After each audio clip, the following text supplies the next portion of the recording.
So, welcome everybody to this evening's Dharma talk, in this series of talk for this meditation retreat. So here we're giving talks both for the yogis here, who are just so close to enlightenment.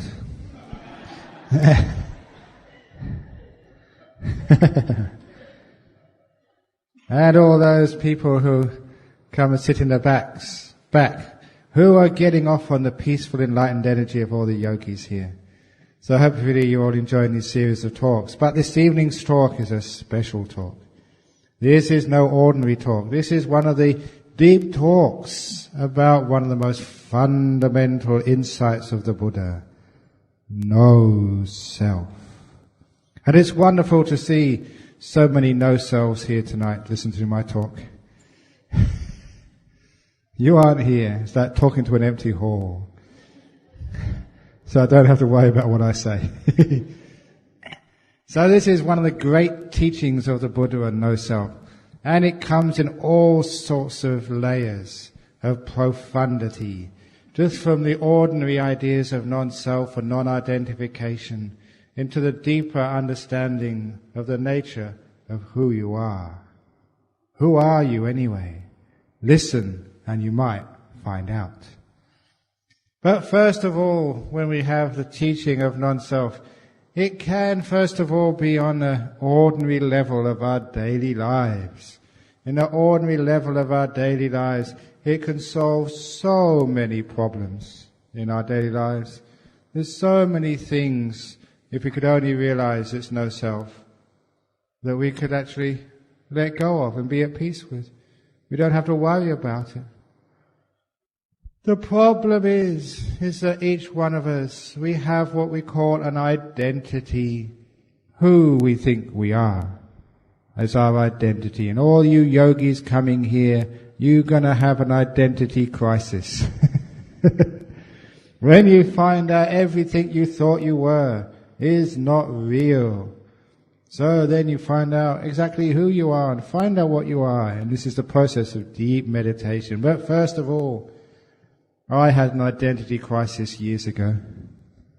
But think of me. I was born in England. I was trained in Thailand.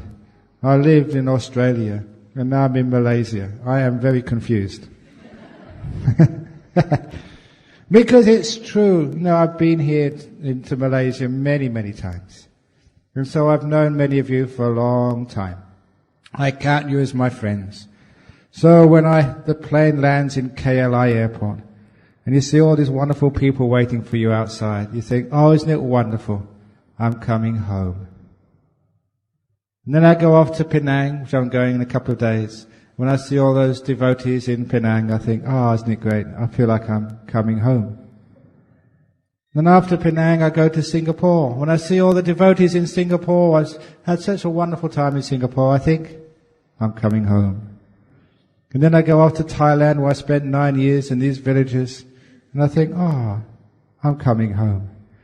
And then I go back to Perth, where I've been living for the last 21 years, and I think, oh, isn't it nice to be home? And every now and again you go and visit your family in England, and you think, I'm going home again. I don't know where I belong. Even many of you know that the English and the Australians, one of the things they always battle over is cricket. They love these cricket matches. And when it's Australia playing England in the cricket, it's not just a game, it's war. It's serious business. So sometimes people ask me, who do you support? You were born in England, but now you live in Australia. Who do you support? And I always say, I support the referee, the umpire. Because I don't know which team to support. Whether English or Australia, I don't know. But the point is, if you start to identify with one side, then you suffer. If you start to identify, and you think, yes, I'm English, when the Australians win, oh, that's very hard. If you think you're Australian and the English win, oh, that's very hard. If Malaysia is playing soccer with Singapore, if Singapore wins, oh, that's very hard. So, why is it that we identify with these things? And when we identify with these things, not only is it unreal, untenable, but also we suffer quite a lot. Are there any feminists here? Are you a feminist? Because if you're a feminist, you think that you belong, or that you think that you are a woman. Are you a woman? If you identify with being that, you suffer enormously. Are you a man? All of those of you vegetarians here, is that who you are? Think about it. What is a vegetarian? It's someone who eats vegetables. So what's a humanitarian? It must be someone who eats humans.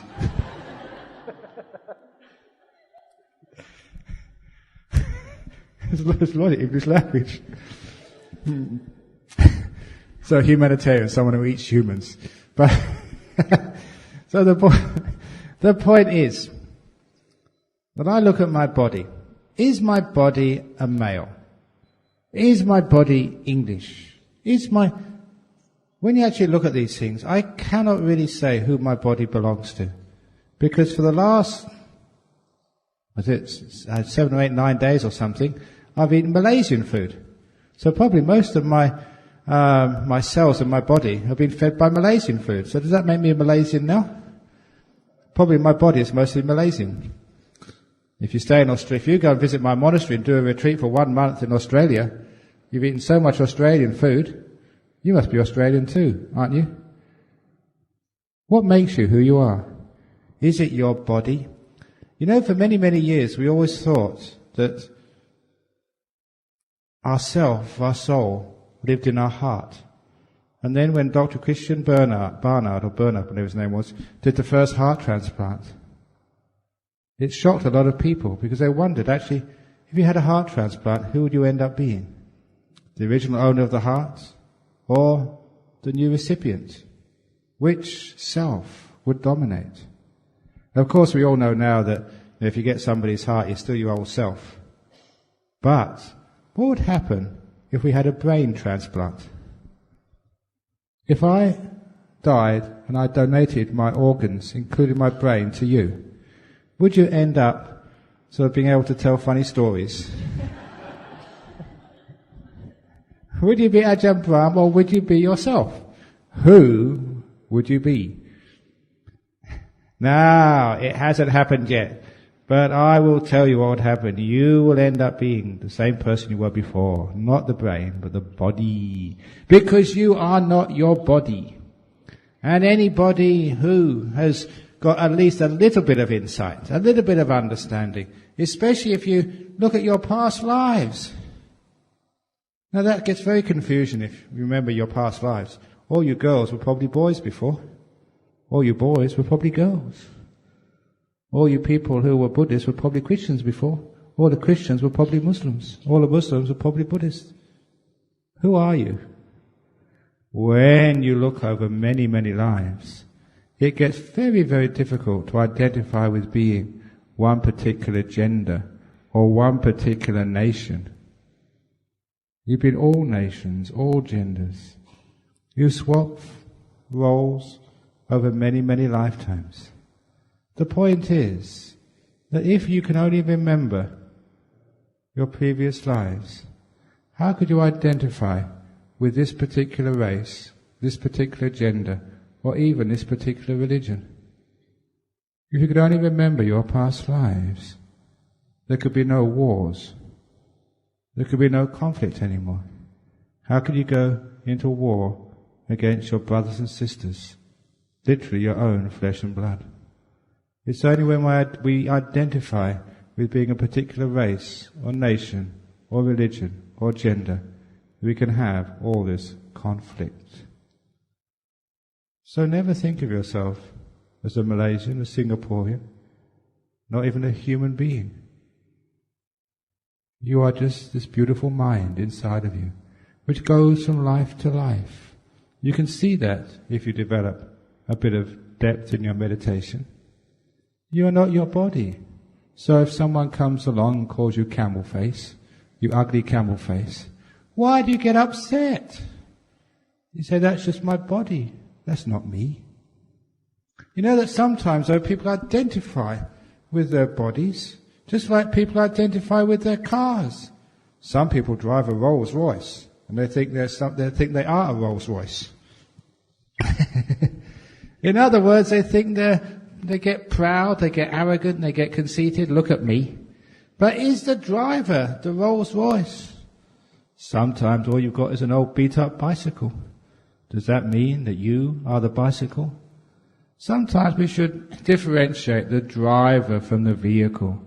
And then we don't have to worry about the vehicle so much. If your car gets dented and gets scratched, you can still use it to get to Chempaka Buddhist Lodge every evening. It doesn't really matter. It's useful. That's good enough. So if your body gets scratched, if it gets beaten up by old age, if it gets sick, as long as it can be used, that's good enough. Are you your body? The Buddha said again and again and again. Be careful. Don't identify with being your body. If you identify with your body, you know what you do. You look at yourself every morning in the mirror. Am I pretty this morning? And if you're not as pretty as the person sitting next to you, you suffer a lot. It's amazing how much suffering, especially women, have with their body. Many years ago, a man rang me up. His daughter was depressed, suicidal. She had a problem. He tried all these counselors. Nothing worked. So out of desperation, he decided to see a Buddhist monk.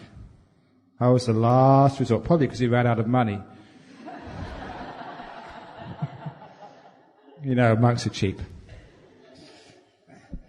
Is that one of the stories in the book about this lady? You may have heard the story before. This lady who rang up, an American lady, rang up this American monk and said, I hear you teach meditation. He said, yes, madam, I teach meditation. How much do you charge? He said, nothing, madam, it's free. She said, well, you can't be any good then, and hung up the phone. That's what happens sometimes if it's for free. People think that it's worthless. So these days we never say it's free. We don't say it's free. What is it? It's priceless, yes. So the teachings here today are priceless. They're not free.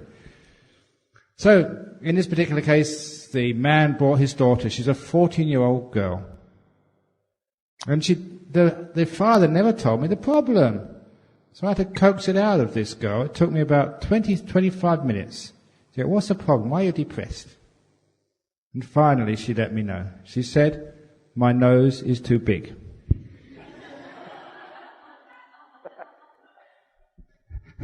And that was actually making her so depressed. It was ruining her studies, ruining her social life. She was suicidal because she thought she had a big nose. Now you may laugh upon that, but you little girls, if you remember when you were a teenager at that age, you probably can understand what she was going through. And at that time I wasn't a very skillful monk, so I decided to be my scientist who I was before. So I looked at her nose and I mentally measured it. And I compared it to all the other noses which I'd seen in my life. And I did a quick statistical analysis, and I told the girl, I said, madam, so your nose is average. It's not the most beautiful nose I've ever seen, I must confess that, but it's certainly not the most ugly. It's just an ordinary nose, that's all it is. And that didn't help at all. She went away as depressed as when she came in. I tried my best, but sometimes you can't succeed. But it taught me, why is it that we worry so much about our nose, or about our eyes, or about our hair? How many people go to the beauty salon and spend a lot of money? How much do you spend on your hair? I don't spend very much at all on my hair. This is smart. I don't care what I look like. Even though you can imagine what it's like being a monk in the West. I used to have some great fun dressing up in these robes in the West in the early days. I was visiting some of my relations once in the Midlands of England.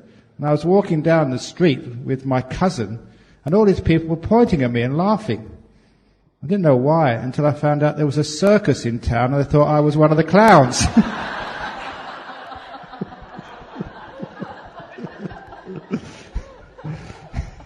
A true story. I don't mind. Because if people call you a clown, what do?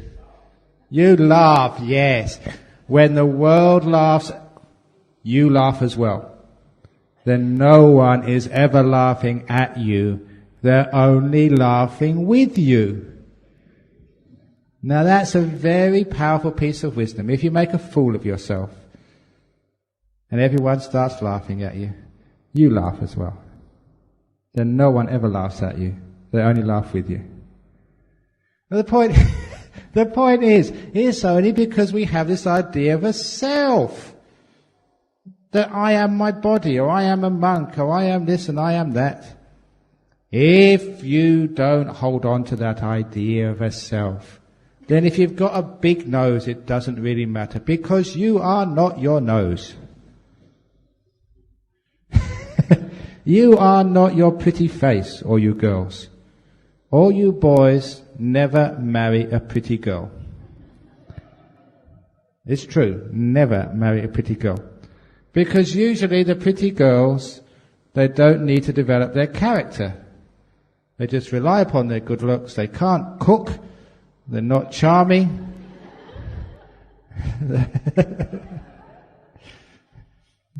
And the looks don't last very long. So you're on a loser from day one.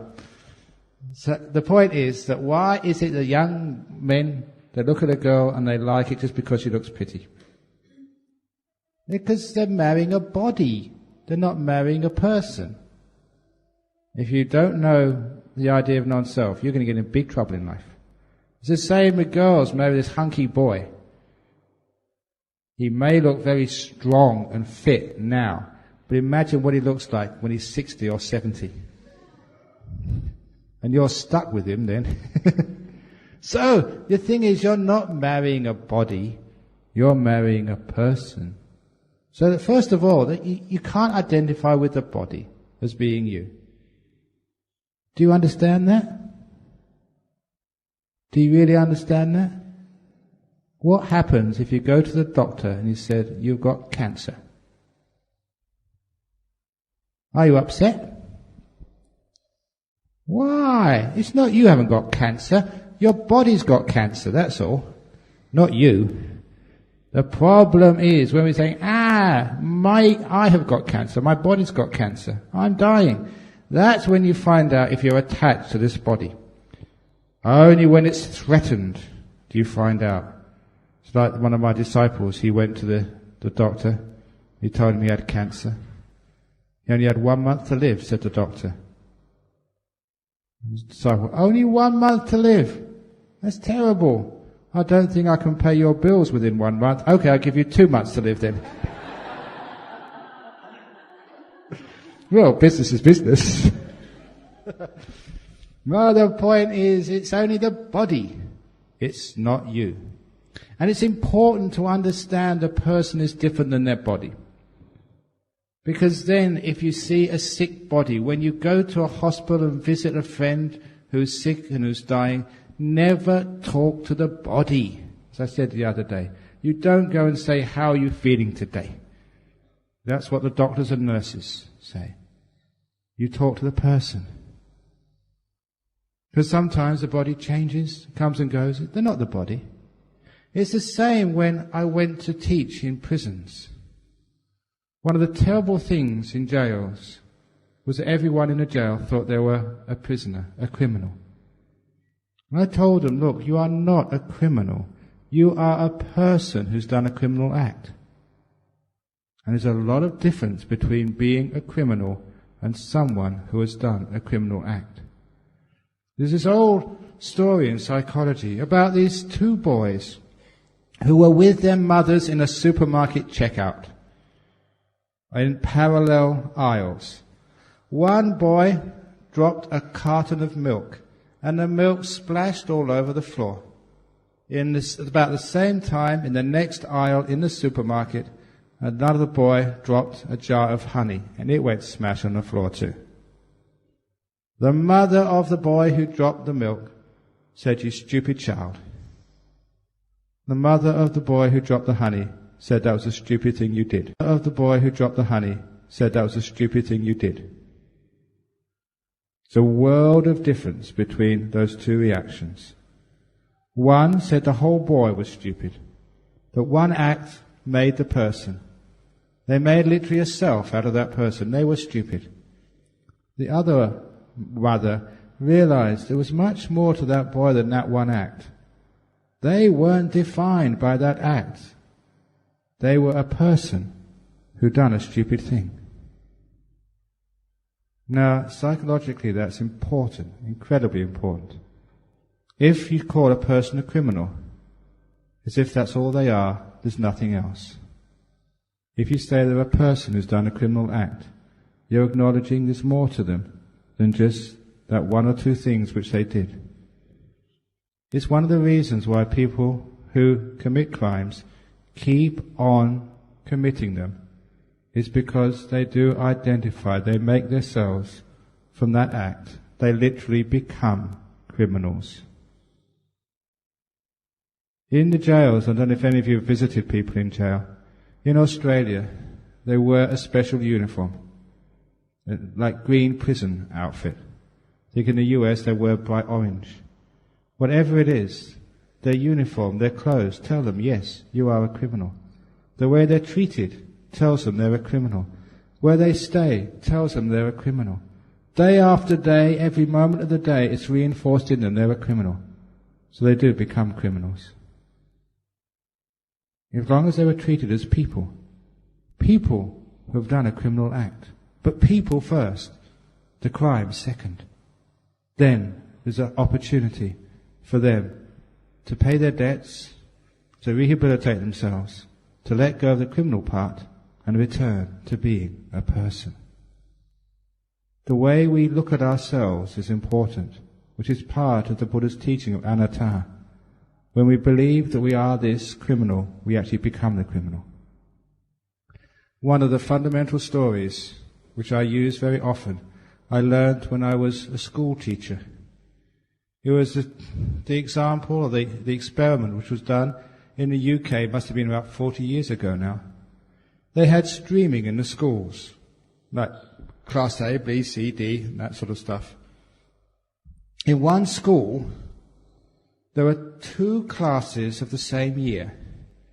So, at the end of the year, they gave an examination to all the children of that year, some 60 children. However, usually they would publish the results. This time they didn't. The head mistress, the principal, and 2 psychologists were the only ones who knew what the real results were. But the head mistress, she split the classes. The child who came first went into the same class as the children who came 4th and 5th, 8th and 9th, 12th and 13th, and so on. The children who came 2nd and 3rd went in the same class as the ones who came 6th and 7th, 10th and 11th, 14th and 15th. They split the classes up as evenly as they possibly could. And they chose teachers for the next year who they thought had equal ability, classes with equal amenities. They made everything as equal as possible, trying to split the classes up evenly. They only made one difference between those 2 classes, and it was they called one Class A and the other one Class B. That's all. And of course, the parents assumed, just as the children, even the teachers assumed, that the children in Class A were chosen as the top half from those exams, and the children in Class B were the ones who came in the bottom half. The point was, though, they were absolutely even. But because the parents thought that, they reinforced that message. Some of the children went into Class A and they said, well, I don't know how you've done this, you've been very lazy, but well done, here's some extra pocket money. You have a few extra video games as well. The children in Class B said, I know you've been working hard, but it's not good enough. Work harder, do more homework, get extra tuition. Because they thought, because their child was in Class B, they thought they failed. Even the teachers they taught Class A kids and Class B kids differently. And the children themselves believed, if they were in Class B, that they were the bottom half. Class A was the top half. And after 1 year of conditioning, when they gave them the next exam at the end of the next year, the children in Class A did so much better than those in Class B. In fact, they did just as you would expect if they had have been the top half from the year before. Literally, they became Class A children, and the other half literally became Class B children. It was a very telling and chilling result. To become a Class A child, you just need to have it reinforced for 1 whole year. It's nothing to do with your ability. To become a Class B child, you just have to have it reinforced, that's all. And you become a Class B kid. So now you understand why that child in the supermarket, you stupid child, you become a stupid child.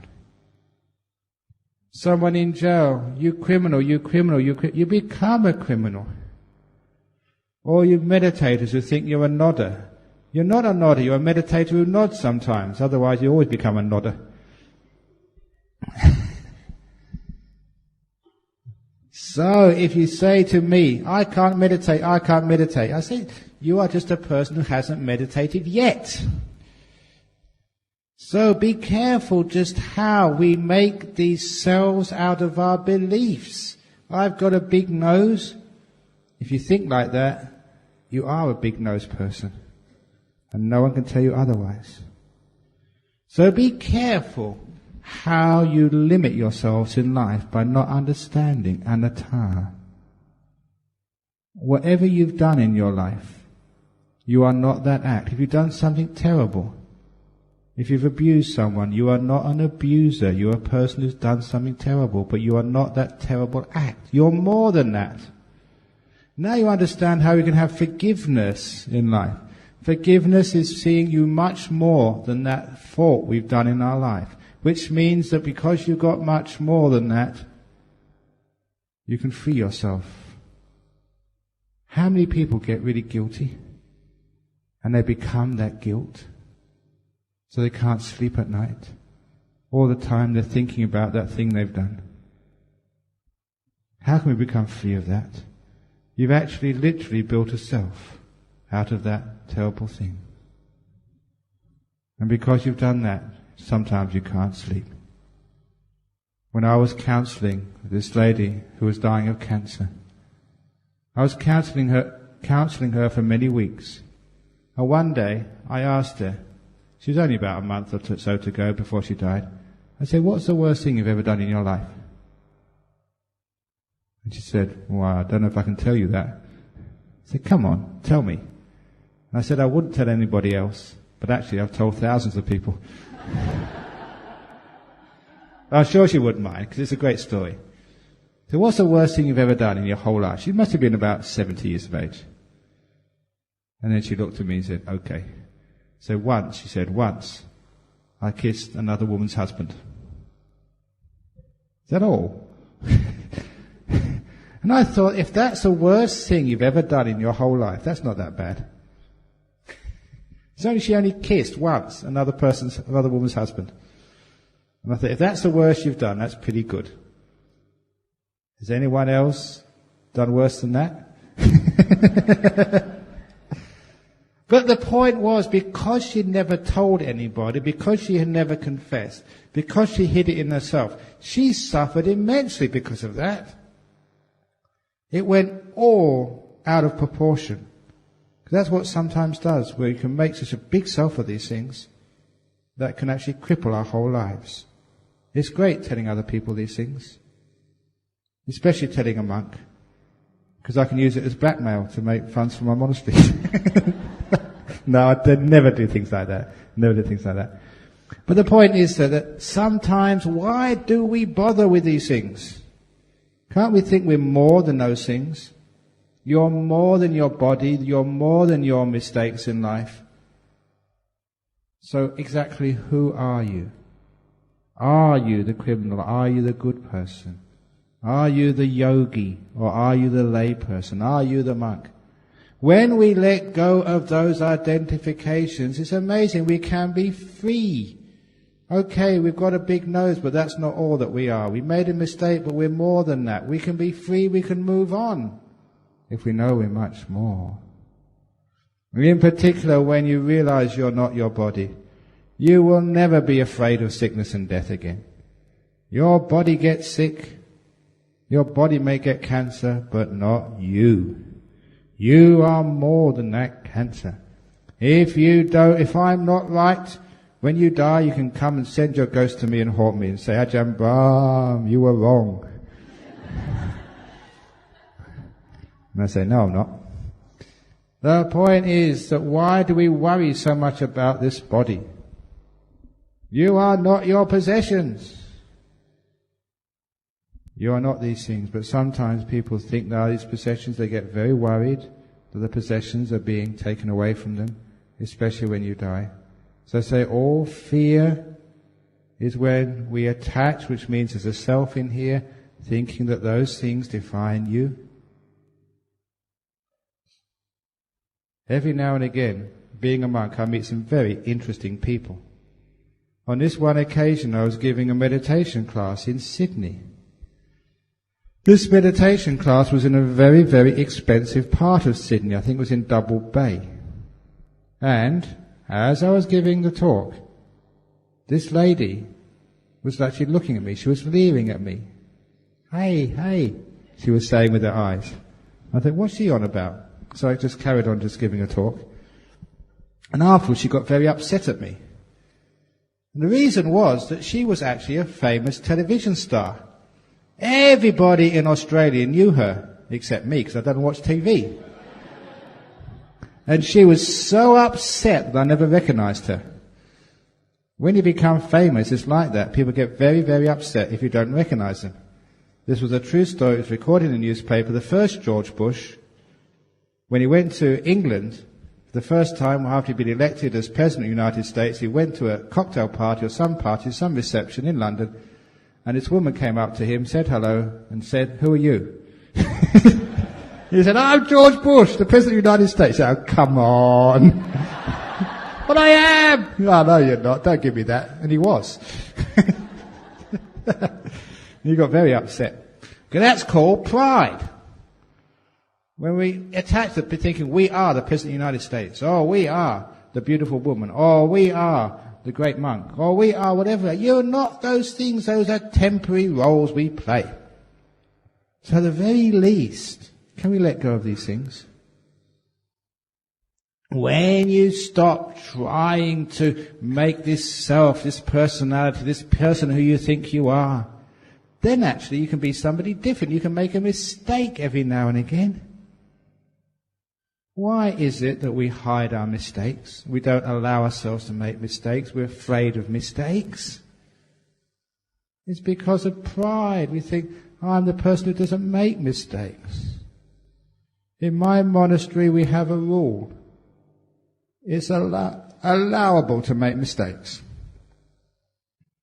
Hands up if there's anyone in here who has never made a mistake. Anyone who puts your hands up, that's another mistake you just made. Why is it that we don't want to admit our mistakes? This pride again. It's great to be able to admit your mistakes. It's just so freeing. Once, I hope you haven't read this story in my book. It's the story of the hammer. Many years ago, when I was walking in my monastery, I found a hammer laying out in the grass getting rusty. It had probably been out there for many days. Now I think many of you know in a Buddhist monastery everything we get is donated. It comes from people like you who, because of your faith and inspiration, you decide, oh, the monks are building a monastery. Here's a hammer, here's a trowel, here's some nails, here's some wood. So you can help us build a monastery. And some of my disciples were not wealthy at all. Sometimes they literally had to save up for weeks to buy a hammer for us. So one of our understood rules, if anyone gives you something, you have to respect it, care for it, look after it. Just because you didn't, buy that hammer, it doesn't mean you just leave it around in the bush to get rusty. I thought that these monks in my monastery need to learn a lesson about caring for the gifts of the faithful lay people. It's hard to get money. You work very, very hard. And you give some things to monks and they just leave them around as if they're not worth anything. And so I called a meeting of all the monks. And it's not one of the jokey talks. I really blasted my monks. And I told them about responsibility. If you're going to live on the charity of others, you've got to look after those things. And actually that no one laughed on that talk. Instead, everyone was sitting bolt upright. Many of the monks were white. I really let them have it. But when I'd finished admonishing them, I thought at least one of those monks, the one responsible, would put up their hand and say sorry.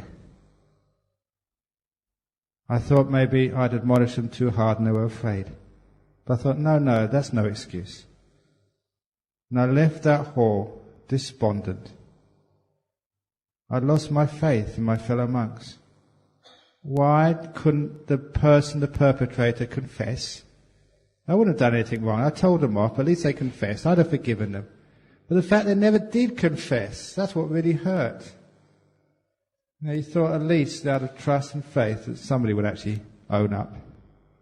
And so that was one of the most depressing times, leaving that hall. Thinking that I couldn't trust my monks anymore. But as I went outside the hall, it was only 2 or 3 steps after I'd gone out, I started feeling even worse. Because I suddenly remembered who had left that hammer out in the grass. You got it was me. I'd completely forgotten. And even when I was blasting other people for leaving the hammer out there, I still couldn't remember it was me. And so it was one of the most embarrassing times of my life as a monk. I had to go back in that hall, tell the monks to sit down, and sort of confess a double mistake. First for leaving the hammer out and for telling them off for doing it. But I laugh, and so it's a big deal. I confess it every time I tell that story.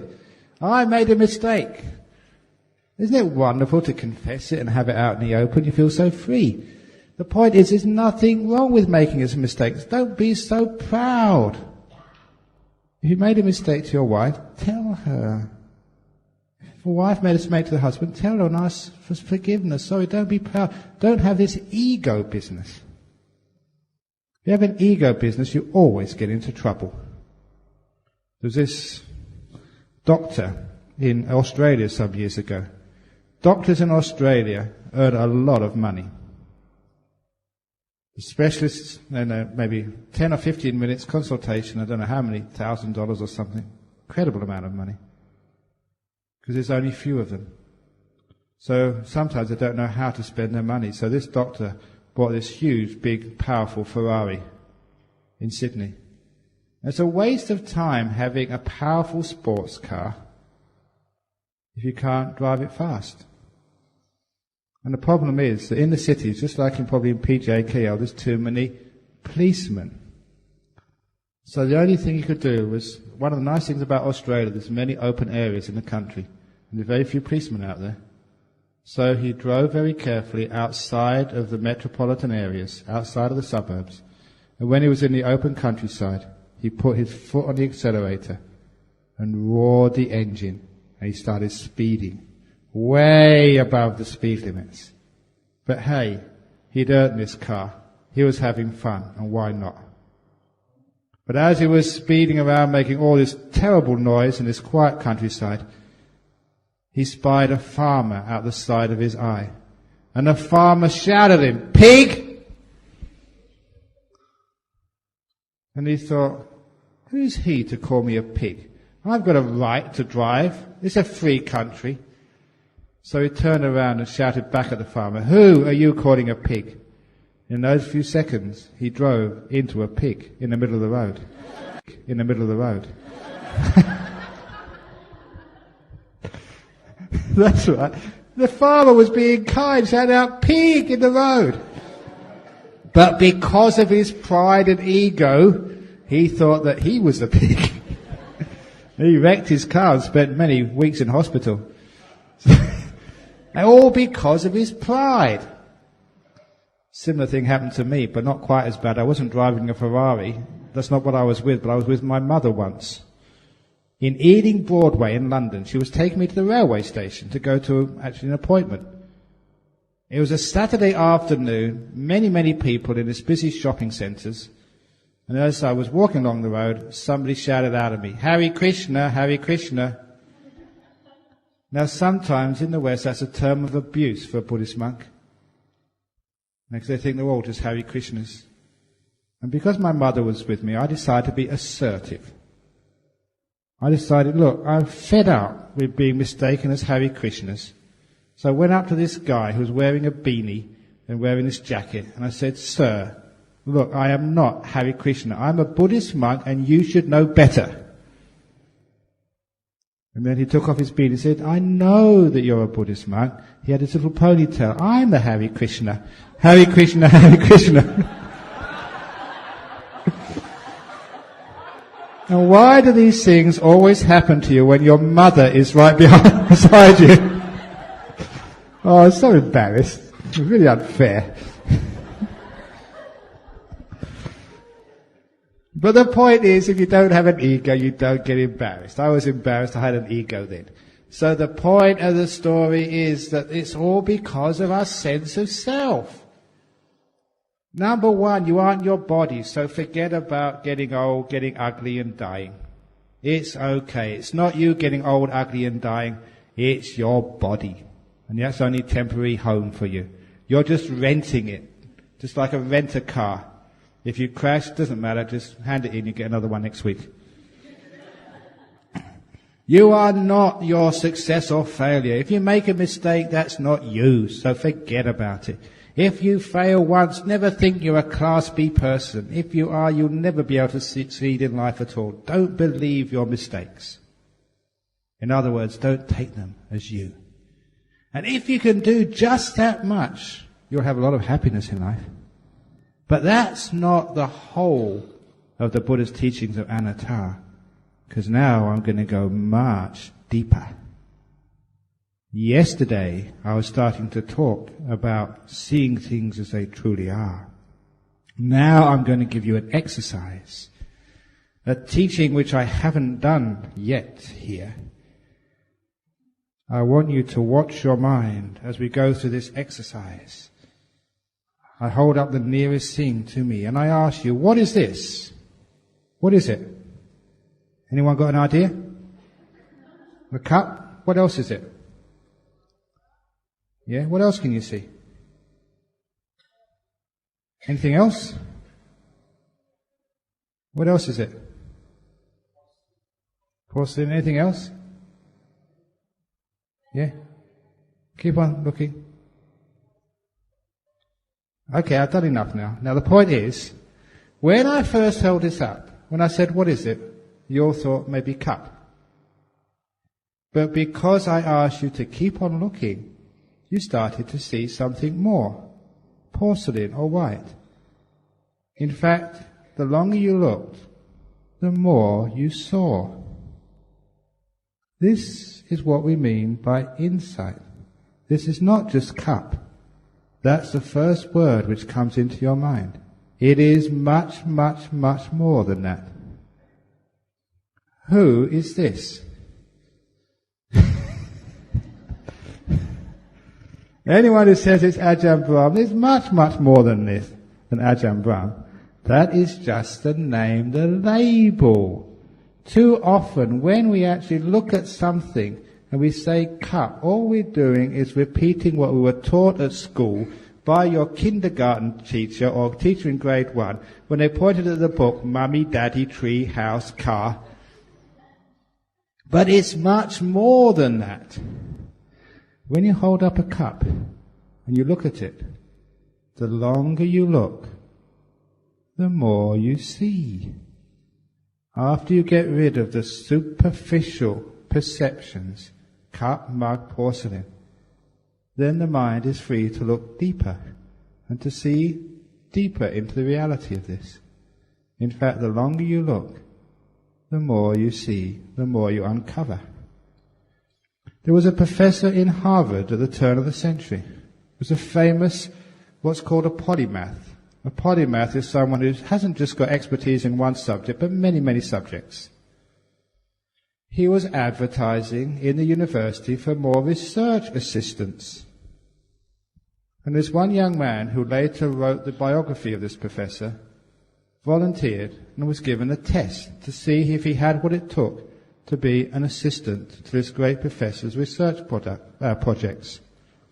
The professor reached up for a jar on the shelf, took out a pickled fish, put it on the bench and said, "Look at that, and tell me when you've finished looking at it." And the research assistant didn't know what the guy was talking about. He said, "It's a fish. Keep on looking." He did the same demonstration I just did for you, but on a deeper level. And this young man started looking at the fish. The longer he looked, the more he saw. After an hour, the professor said, "Are you finished yet?" He said, "Amazingly, no. I'm still discovering new things in this fish." At lunchtime, the professor said, "Are you finished?" "No, go have lunch, come back this afternoon." For 3 days, that research assistant just kept on looking. After 3 days, he hadn't exhausted all the things he saw in that fish. The professor said, "I can use you." That's a person who has insight, who has wisdom, who can see much deeper into things than just the superficial reality. All of those of you who are married, do you know your partner? Do you know the person you've lived with for 10, 20, 30 years? If you think you do, your relationship is dead. If you look, you'll be able to see deeper and deeper things. The longer you look, the more you see. They're much more than what you think they are. Who are you? When you look at yourself, you may think, girl, Malaysian, boy, meditator, Buddhist. But soon you push aside those labels to look much deeper. This is called the process of insight. All those labels I've been talking about so far are just that superficial things you've been taught to believe in. This is why if you believe in them too strongly, if you believe, say, you're no good at mathematics, you will be no good at mathematics. It's just belief, that's all. I tried that out once. When I was a school teacher, there was a boy in the class. I found out the year before he was bottom in mathematics. I was teaching mathematics in this class. I gave this boy extra attention, encouragement. At the end of the class, I would go up to this boy, every class I taught them, ask if he'd understood the lesson, encouraged him, made sure they got extra attention. It was an experiment of mine. I admit it was very unfair on all the other children in the class to give extra attention just to one. I wanted to find out whether my theory was correct. I gave extra attention, extra encouragement, and of course, you know what happened. At the end of the year, he was the boy who came top. I realized what I suspected was true. There is no such thing as someone being no good at mathematics. All it needs is encouragement. But if they think they're no good, they will be no good. That's why each one of you meditators, you come into the interview and say, I'm no good at meditation. I say, yes, you are. Because if you think you're no good, then you will be no good. So I encourage you. Sometimes you just got... Some of you just managed to watch the present moment for a few seconds. I thought, oh, that's wonderful. You're just that close to nimitas. I must admit I do exaggerate sometimes in interview time, but it's encouraging you. It means that it's going to work. And that's a job of a coach, and that's what I'm doing. You should coach yourself. In other words, encourage yourself that yes, you can do it. Yes, you can do it. Yes, you can do it. And I found great success. People do it that way. If any monk comes up here and says, the time for enlightenment is over, you cannot become enlightened these days. If he keeps saying that, then no one ever will become enlightened. So we say, yes, you can become enlightened. They say, can girls become enlightened? If I say, no, only boys, not only would you get very upset at me, but it's also not true. And also, you never will become enlightened. I say, yes, it's possible. And then you find it does happen. Can lay people become enlightened? If someone says no, then I'm actually stopping you becoming enlightened. When I say yes, I'm opening the doors, the possibilities. That's how important the belief is. So, when we're actually looking at the sense of self, we look deeply. You are not your perceived abilities and inabilities. You can do whatever you like if you really believe in it. It takes time, but it works. So when we look deep inside ourselves, we see that we are got all types of possibilities. The mind is so strong and so free. That way we never hold on to any sense of inability. We can detach from our fear of not being able to succeed at anything. When we go deeper and look at this thing we call ourselves, we go deeper than our body. When we're saying cup, cup, cup, it's much more than just the porcelain. There's more there. When we look at ourselves, we understand this is not just our body. We're not just our hair, our nose. That's what sometimes happens. Sometimes monks would go to Ajahn Brahm, I've fallen in love, I want to disrobe. So what are you falling in love with? Said the girl over there. What part of the girl are you falling in love with? Her hair, her nose, her eyes? In the time of the Buddha, there was this nun who was just so beautiful. It was called Upalawana. Maybe some of you heard her name. Literally means the blue lotus. She was an arahat at this time, perfectly enlightened. But this boy fell in love with her. And so he followed her into the forest. I said, it wasn't Upalawana. I think this was, was it Wajiri? I forget now, but it wasn't Upalawana. It was another very, very beautiful nun. And this boy followed into the forest and proposed to her. He said, oh, you're so beautiful. You are so lovely. Please marry me. And she said, no, I'm a nun. He said, look, why are you wasting your life like that, sitting in meditation all day? I can look after you. I will care for you. I love you so much. And she said, well, what part of me do you love? And he said, your eyes. Your eyes are so deep. They're the eyes of a soft doe, so blue, so deep. I can just sink into your eyes every time I look at them. I'm trying to be romantic. It's been a long time since I said these things.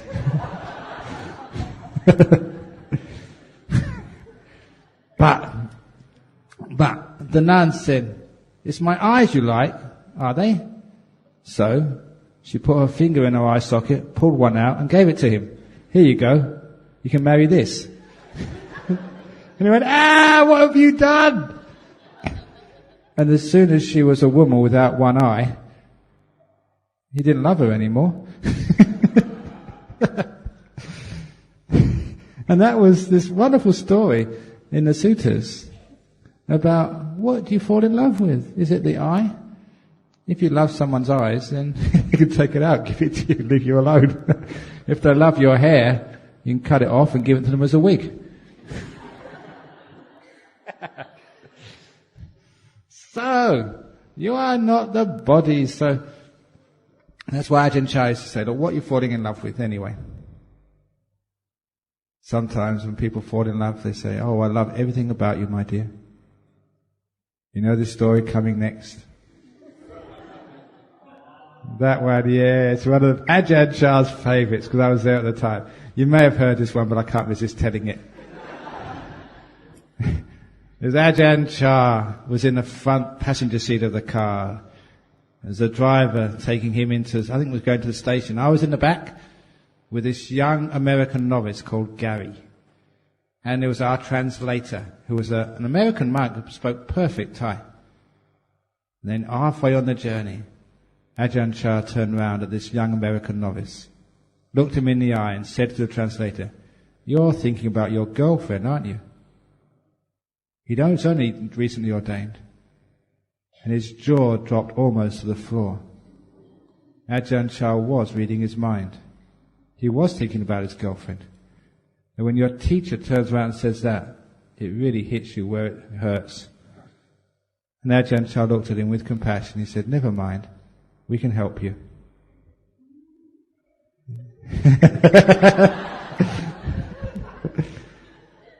He said, "Because you're living so far away, if you ever get lonely, why not ask her to send something of hers, something personal, so whenever you miss her, you can take it out to remember her."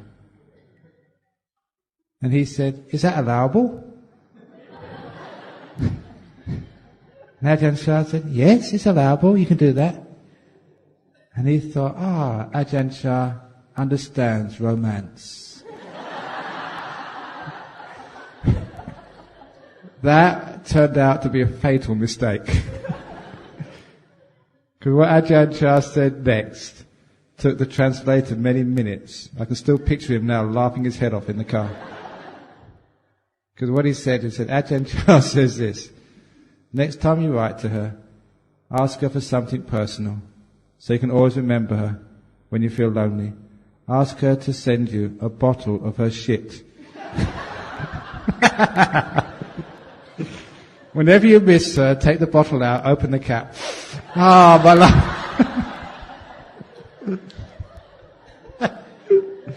Ajahn Chah was so gross. But so true. Isn't that the case? You say, "Oh, my darling, I love every part of you." Which is why I tell young lovers, don't squeeze her too hard. It's like a toothpaste tube.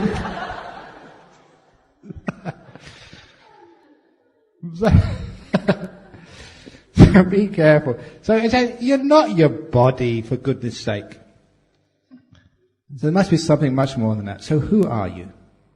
When you get rid of the body, what candidates are there for a self left? Now, when we actually understand rebirth, when this body goes, there's a stream of consciousness. But what actually is this consciousness? The knower and the doer. These are those two parts of the mind I've kept on talking about. The doer and the knower. Basically, the sankhara and the vijnana, for those of you who know 5 khandhas, the 4th and 5th khandha. The will. Now, as a monk, I've spent a lot of time meditating and contemplating this thing we call will, choice. And a few times it scared me what I found.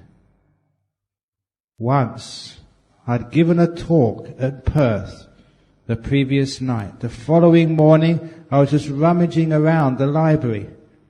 Just basically, killing time basically. And I saw in the shelves of the library a talk on the same subject which I had delivered 7 years before. I decided, having a bit of free time, to check to see how my Dhamma talks had progressed over 7 years. So there was a cassette tape, I put it in the cassette recorder, turned it on and listened to it. As I listened to me giving this talk 7 years previously, just a chill went down my back. I could recognize myself repeating, word for word, paragraphs, exactly the same as the talk I'd given the previous night. Exactly the same. And I thought, what's going on there? I thought that when I spoke, I had completely free choice of what I said. The coincidence was so strong, I realized I had no choice what I was saying. It couldn't have been free choice.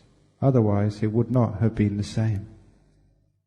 And that reminded me of a time when I was a student. That particular time I was a member of the Psychic Research Society of Cambridge University. Not only did I was a member of the Psychic Research Society of Cambridge University. Not only did we investigate ghosts, which was a very interesting pastime for a student, but also we had other wonderful lectures by witches. In particular, every year we had a hypnotist come and give a demonstration. I tried to see if I was a hypnotic subject, but I wasn't. But you'd always find one student who was very easy to hypnotize, and the poor fellow afterwards wished he hadn't. Because on the first time they hypnotized this poor student, put him into a trance. They made him do all sorts of stupid things, but the highlight was the hypnotist told the student that when the hypnotist would touch his right earlobe, this student must stand up and sing in a full voice the British national anthem. Now that's not something you would do in the middle of a lecture theatre of fellow students, especially alone. And the hypnotist told him, I'm now going to take you out of trance. You will not remember anything I've told you, but later on when I touch my earlobe, you will stand up and sing God Save the Queen. And of course, being in the audience and seeing this, we couldn't wait until this hypnotist touched his earlobe. The hypnotist was a good entertainer because every now and again he'd move his finger to his earlobe and then take it away again, keeping us on tenterhooks. But then finally he did touch his earlobe. And this young man stood up in the middle of the lecture and started singing God Save the Queen. And it was hysterical. We all started laughing. And even though we were laughing uproariously, this student carried on until he finished the whole national anthem. And we asked him afterwards, why did you do that? Why did you humiliate yourself by singing God Save the Queen in front of everybody alone? And what was chilling, he said, he gave a reason. For him, he had freely chosen to sing. It showed me that what you take to be a free choice very often is not free at all. Your will has been totally conditioned. You did not have any choice to come here this evening. That's why you're here. You think it was you, your will. After a while, when you look very deeply, you think there's a whole web, a network of cause and effects, which make you do the things you do. Some people say, does that mean we shouldn't put any effort in our lives? My answer is, you've got no choice. You have to put forth effort. Your will is not you. You see that when you go into deep meditation, when you go beyond the will, when all will stops in the deep samadhi meditations. What that does is shock you. I gave that simile a few days ago of the driverless bus. When you try and find the seat of the will, where is this will coming from? Who is the being who is pulling all the levers? Who's at the driving wheel of you? Who chooses? When you find that, you find it's empty. There's no one at home. Ooh, that's scary. But what it does, it makes you understand a lot of the teachings of the Buddha, which before you may not have been able to understand. It's called anatta, non-self. You find that which we call choice and will is completely conditioned. You are able to be brainwashed, and all you yogis have been brainwashing you for the last 7 days. Brainwashing to believe you can meditate. Brainwashing you to get a nimitta. And I've succeeded with many of you. I've conditioned you. And it was Ajahn Chah who conditioned me. Ajahn Brahm conditioned Ajahn Chah. And it all comes back to the Buddha. To show you what conditioning is, you only have to look at advertisements. Why do you have that fashion you have? Are you really free when you go into the shopping malls of what you actually choose to eat and choose to buy? I thought I was never influenced by those silly advertisements on the TV. Until once, when I was a student, I saw this advertisement. I still remember it. I've talked about it in my lectures many times. It was St. Bruno tobacco. Because in this advertisement, I was a student at the time, 18 years old I think. In this advertisement, this ordinary looking man, not particularly big or handsome, he was walking along the street of a town somewhere, alone, no friends, no girlfriends. But then he reached into his pocket, pulled out a pipe, and put in some St. Bruno tobacco. As soon as he lit the pipe, the aroma went into a bank which he was just passing. In the bank behind the counter was an incredibly gorgeous girl. And as soon as she smelled the tobacco aroma, she was smitten. She jumped over the counter and followed him, enraptured. It went past a newsagent. The same thing happened. An equally gorgeous chick stopped what she was doing and just ran behind him. After only 2 minutes of the advertisement, this ordinary-looking bloke was actually being followed by the most amazingly beautiful girls you could imagine. Because St. Bruno tobacco. And it's a really stupid advertisement. Who would actually believe that? I tell you who believed that. Me. Because I brought some of that tobacco. It never worked for me. Otherwise I might not become a monk. I don't know. No, I would have been a monk. Been a monk anyway. But why did I do such a stupid thing? I had been completely conditioned by the advertisement. Anyone in the advertising agencies knows how true that is. Those adverts work. But the point is, with advertisements, you don't realize they're working. You think that you can see and watch those advertisements and you're perfectly immune. Now you understand how your will is conditioned.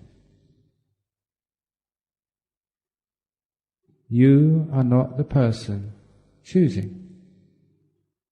However, at this particular stage, because you've listened to the Dhamma, because you've actually heard some Buddhism, I'm sorry, but it's too late. You've already been conditioned to get to Nibbana.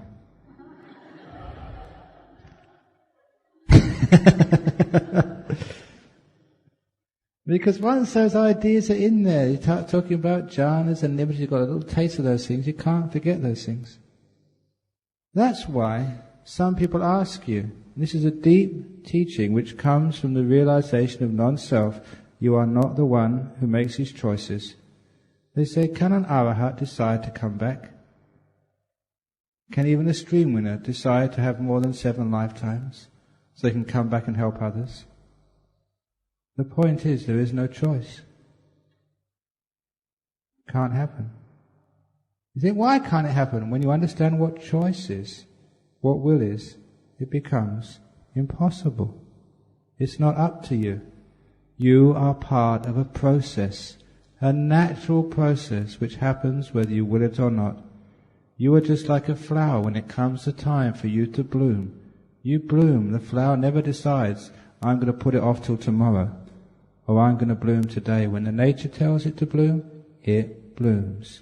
The same way when nature tells you you're going to get sick, you get sick. When nature tells you you're going to die, you die. When nature tells you you're going to get enlightened, you get enlightened. It's not up to you. Isn't that wonderful? Because it's not up to you, you can let go now. You can let go and stop worrying. Just allow it to happen. Oh, isn't that wonderful? That's the nature of the knower, of the doer, sorry. There's another part to the mind called the knower. Consciousness. Are you the one behind the eyes? Are you the one behind the ears?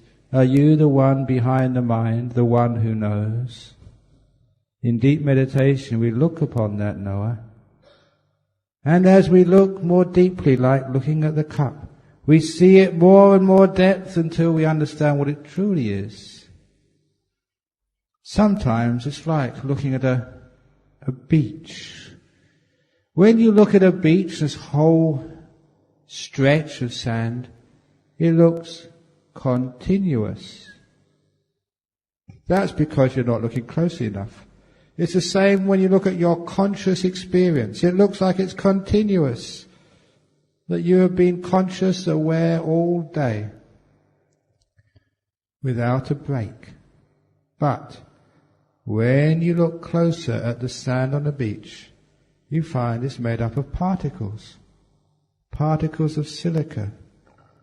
When you look closer at your conscious experience with the still mindfulness created by samadhi, you find you're not a continuous flow of consciousness. You are like the particles of sand, moments of consciousness, one after the other.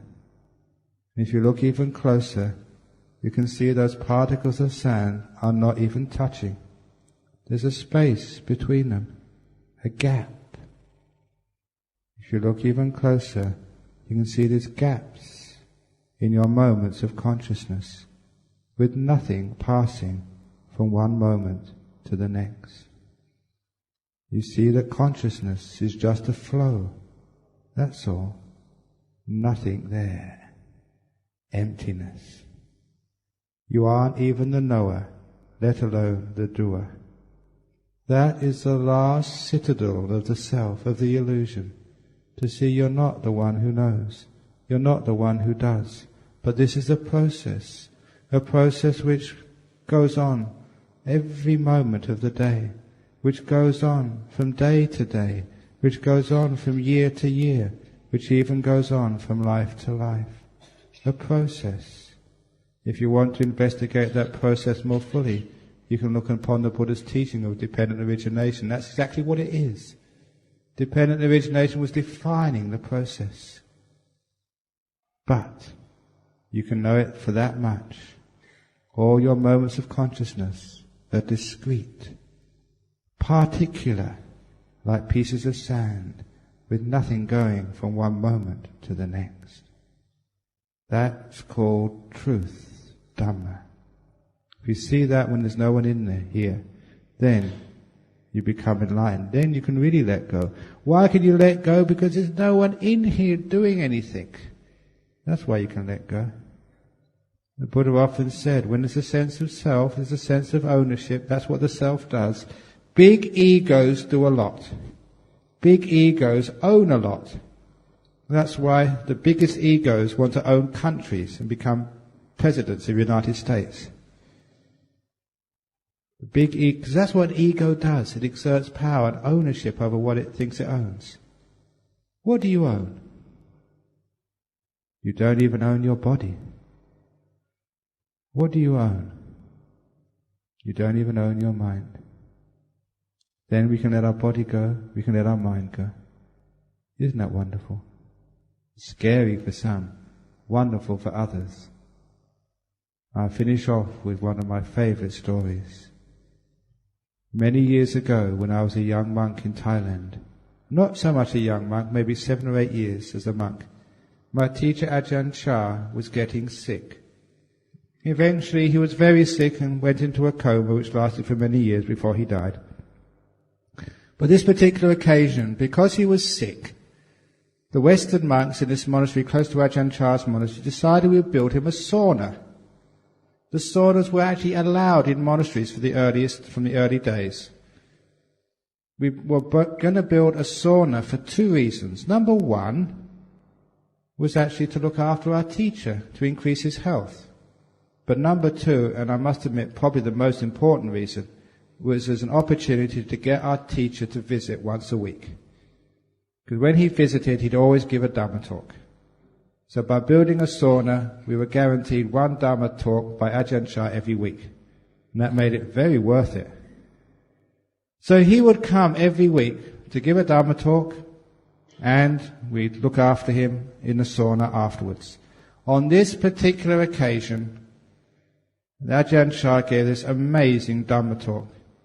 I was so inspired after the talk, so full of just happiness and inspiration about the incredible Dhamma he was teaching, that for once I decided I would not go to the sauna and help my teacher bathe.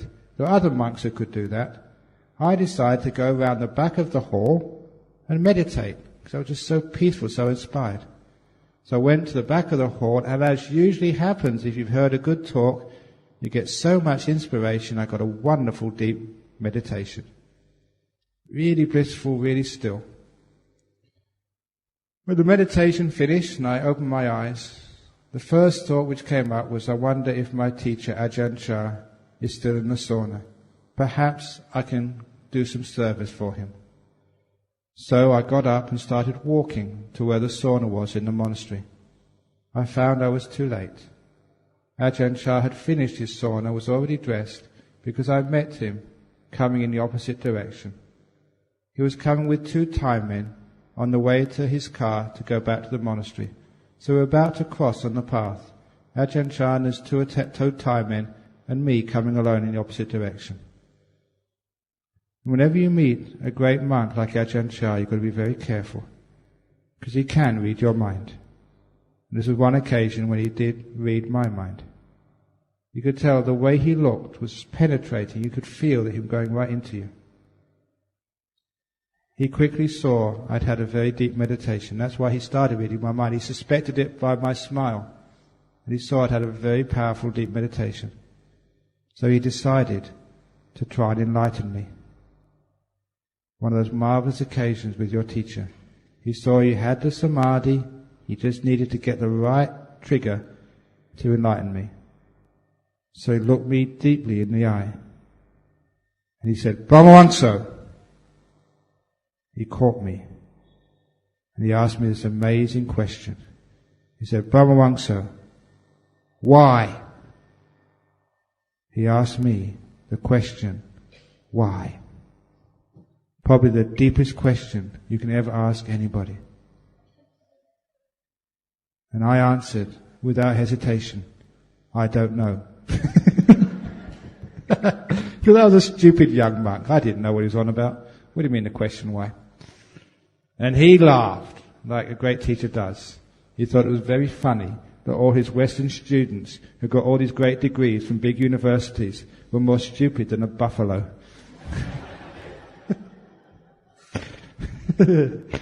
So, he laughed, and he stopped laughing, and he looked at me seriously again. So he stopped me laughing, and he said, Brahmavamso, I'll tell you the answer. So if anyone ever asks you again the question why, this is the right answer. Do you want to know the answer to the question why? This is what he said. He said, the answer to the question why is, there's nothing. He looked me in the eye again. Do you understand? And I said, yes. He said, no, you don't. And he walked away. That was one of the amazing questions. We were talking about anatta. There's nothing. Nothing there. No one at home. No one to worry about. You can let go of everything. So that was a great answer to the question why, anatta. There's nothing. Do you understand? No, you don't. And that's a great way to end this talk this evening on anatta. There is nothing, and you still don't understand. But one day you might. Any questions on non-self? We got one over there. Do you want to get the microphone? Here you go. There's a microphone in the center there. Don't be embarrassed. There's no one there.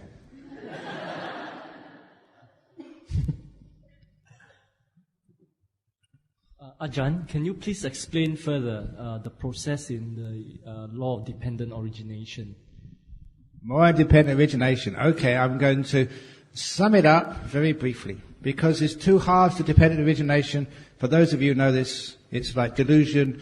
It gives rise to karma formations, which gives rise to rebirth consciousness, which gives rise to nama-rupa, the objects of consciousness, which give rise to the 6 sense bases, which gives rise to contact, which gives rise to feeling, which gives rise to craving, which gives rise to attachment or grasping, which gives rise to the rebirth, or rather which gives rise to becoming, which gives rise to rebirth, which gives rise to craving, which gives rise to attachment or grasping, which gives rise to the rebirth, or rather which gives rise to becoming, which gives rise to rebirth, which gives rise to all the suffering in life. Now, we combine those two because all it's doing is showing how there's a process of rebirth without a self. So I'm going to combine it with delusion as the cause. We have both the karma formations, is will, the doing,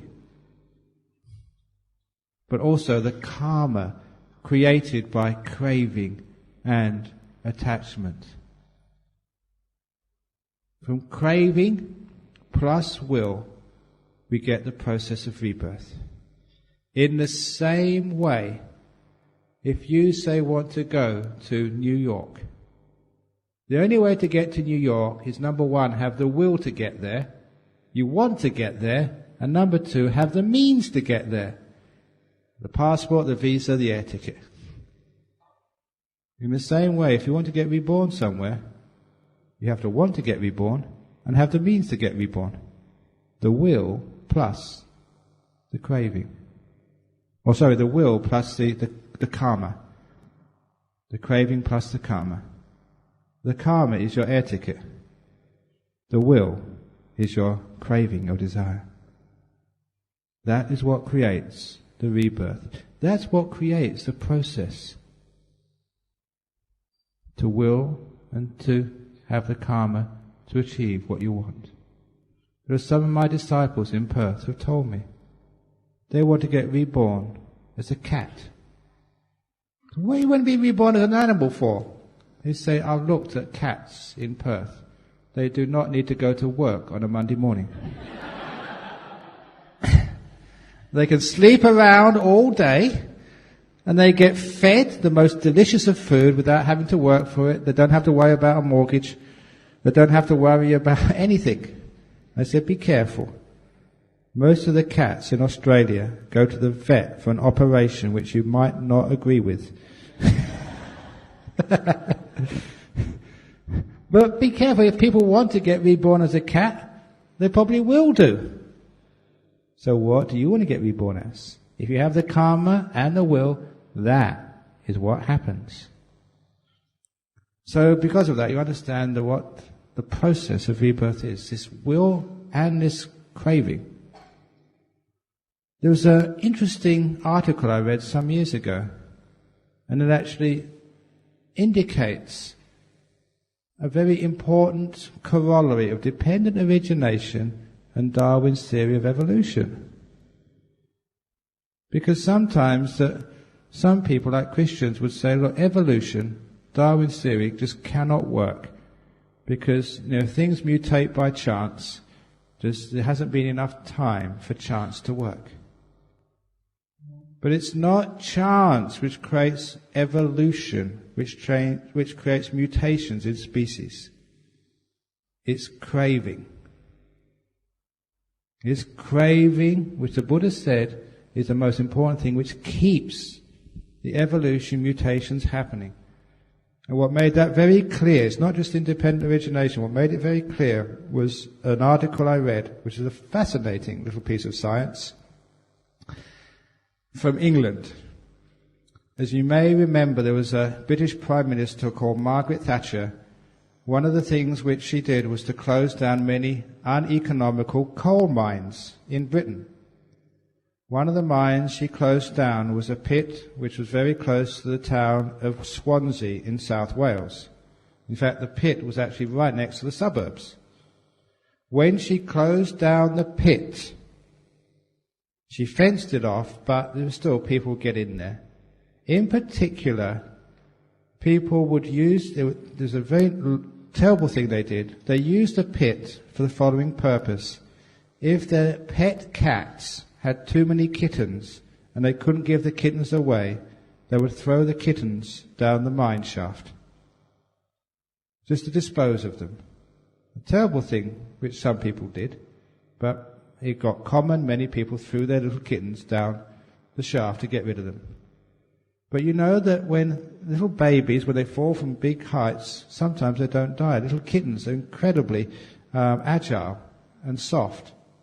Many kittens apparently survived, because a few years later, the British Coal Board or whatever went down that pit just to check on the safety. Even though it wasn't being used, they had to make sure it was maintained. And when they went down that pit, they got the surprise of their lives. It wasn't just that many kittens had survived, but those which had survived had mated and formed a completely new species of cat,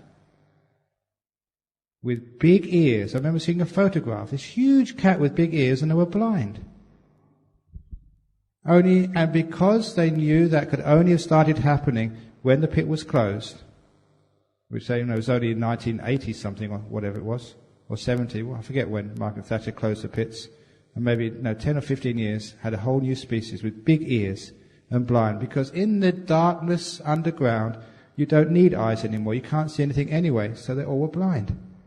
But the ears were so important that through craving, to see other cats, actually rather to hear them, so that they were either enemies or they were potential mates, to catch their foods, in the space of a couple of generations they'd grown these huge ears. That is how evolution happens. The craving is so strong, it will actually change things. It's amazing how these things happen. You don't understand how important craving is. And that's actually dependent origination. Because of the will, the craving, this is actually what keeps the process going. If you really want, it will happen. Even in a negative way as well. You have to be careful of the power of the mind. This experiment was done in Bristol jail around 1901. There was a poor man who was condemned to death by hanging. He'd only done a minor crime, but there was much capital punishment in those days, over 100 years ago. Even in those days, scientists were into some sort of psychology. A couple of scientists got permission to perform this very, very gross experiment. They went to that man's cell on the night before his execution. They told him the law had been changed. They were lying. They said he'd still have to die, but instead of by hanging, he would have his throat cut in the following morning. And this poor man was left alone in his cell to think about what was going to happen in a few hours' time. In the morning, in the hour before dawn, the guards came for him to take him to the place of execution. They bound his hands tightly behind his back. They put a blindfold over his head and led him into the execution place. There, a priest gave him the last words, the last rites, whatever it was. The sentence was read out, and then one of the guards, the executioner, drew a knife across his throat. He collapsed on the ground and died. The point was, the knife was blunt. At the same moment, they drew this blunt knife across this man's throat, didn't even scratch him. One of the psychologists turned on a tap because the place of execution was no more than the prison washrooms. The man heard the flow of liquid, felt the cold steel on his neck. He'd been thinking all night he was going to have his throat cut. That was enough for his mind to believe he was having his throat cut. He fell down and died, with nothing wrong at all. The power of the mind is that strong. If you think you're going to die, you will. Craving is incredibly strong. There's a similar case a few years ago in the United States. A man was working for a trucking company, would drive refrigerated trucks. On this occasion, it was a Friday afternoon. He was cleaning out his truck. The wind caught the door and locked him inside. He banged on the doors on the side of the truck. Unfortunately, no one heard him. He was the last man out of the yard. He was stuck inside for the weekend. Unfortunately, he realized you cannot withstand such a long time in sub-zero temperatures. He was in a refrigerated truck. He soon realized he was going to die. They found him on a Monday morning, dead. But with his dead body was these notes which he'd written, describing what had happened to him.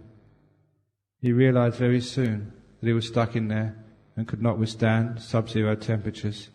So he decided to write a minute-by-minute account of what it was like to freeze to death, because he thought at least his death would not be in vain. Maybe medical science would gain some understanding of the process of dying by freezing. This account was already well known by science, by medicine. They're a classic account of what happens to you when you freeze to death. The only strange thing about the whole experience was he didn't know this, but the refrigeration unit wasn't turned on. It was normal temperatures. Because he believed he was freezing to death, he literally froze to death. Even though it was normal temperatures, all the symptoms manifested just because of the power of the mind. So in Australia, in the indigenous populations of Aborigines, they used to have a custom: if anyone had transgressed an important law of the tribe, the elders would meet in a circle with the miscreant in the middle, and if they judged him guilty, they would take a bone and point the bone at the Aboriginal miscreant. The person who had the bone pointed at them would invariably die within a few days. It's called pointing the bone. The mind is so strong. Craving is paramount. That's what keeps evolution going. If Malaysian people want to be tall, you'll find the young people getting taller and taller. If you want to be paler and paler, you'll become more pale and pale. That's what happens. Any other question? Yeah.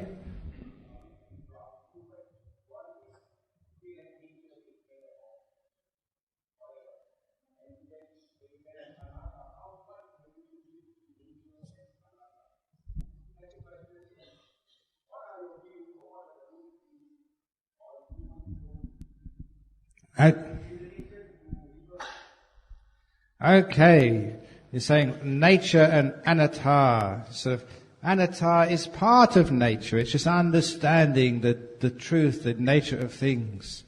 It's just like understanding physics is nature. And when you go deeper into physics, you find actually the truths of anatta right there in science as well.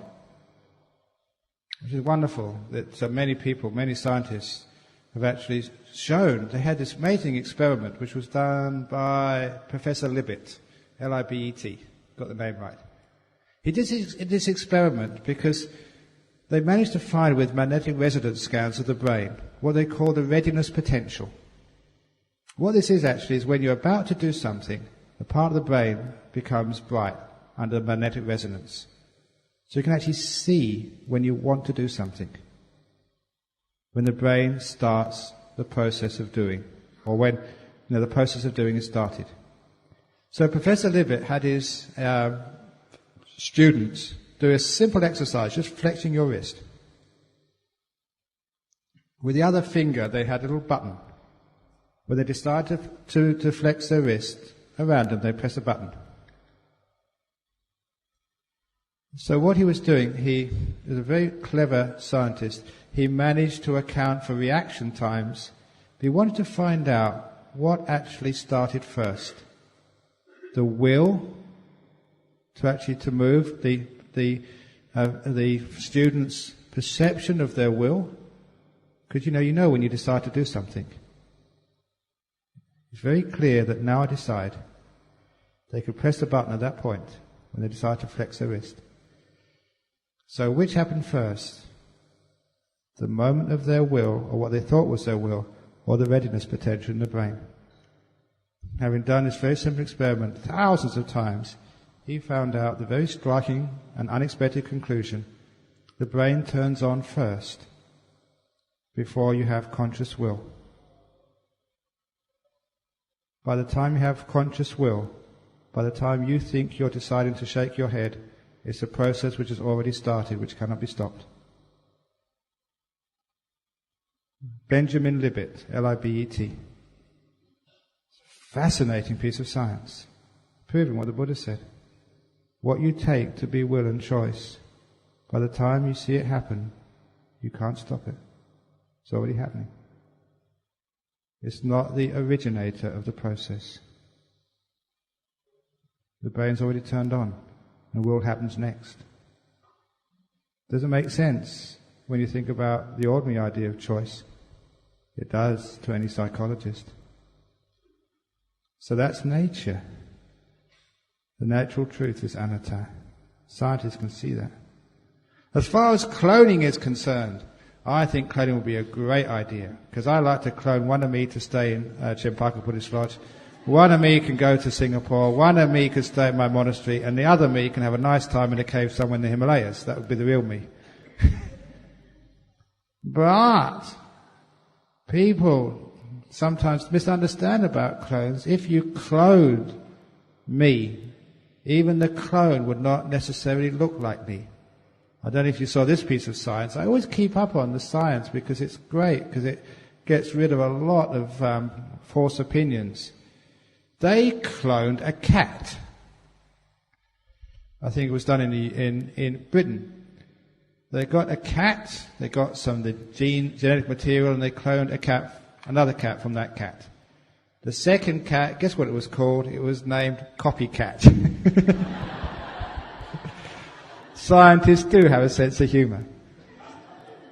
The point was they had a picture, I saw this picture of cat and copycat. Copycat was a clone of cat. They looked very different. The coloured markings on their fur were very different. What they actually proved by that little experiment was just because you clone someone, even their physical form is not necessarily exactly the same.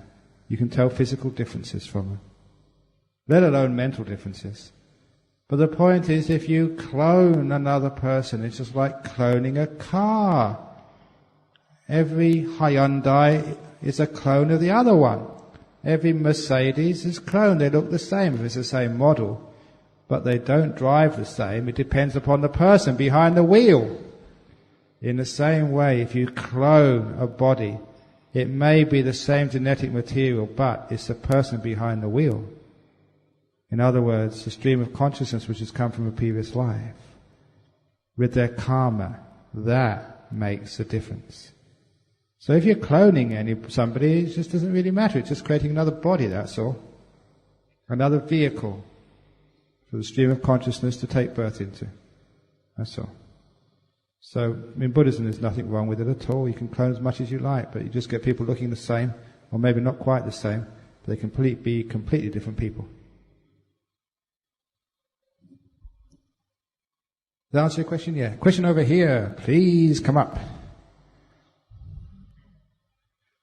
Yes.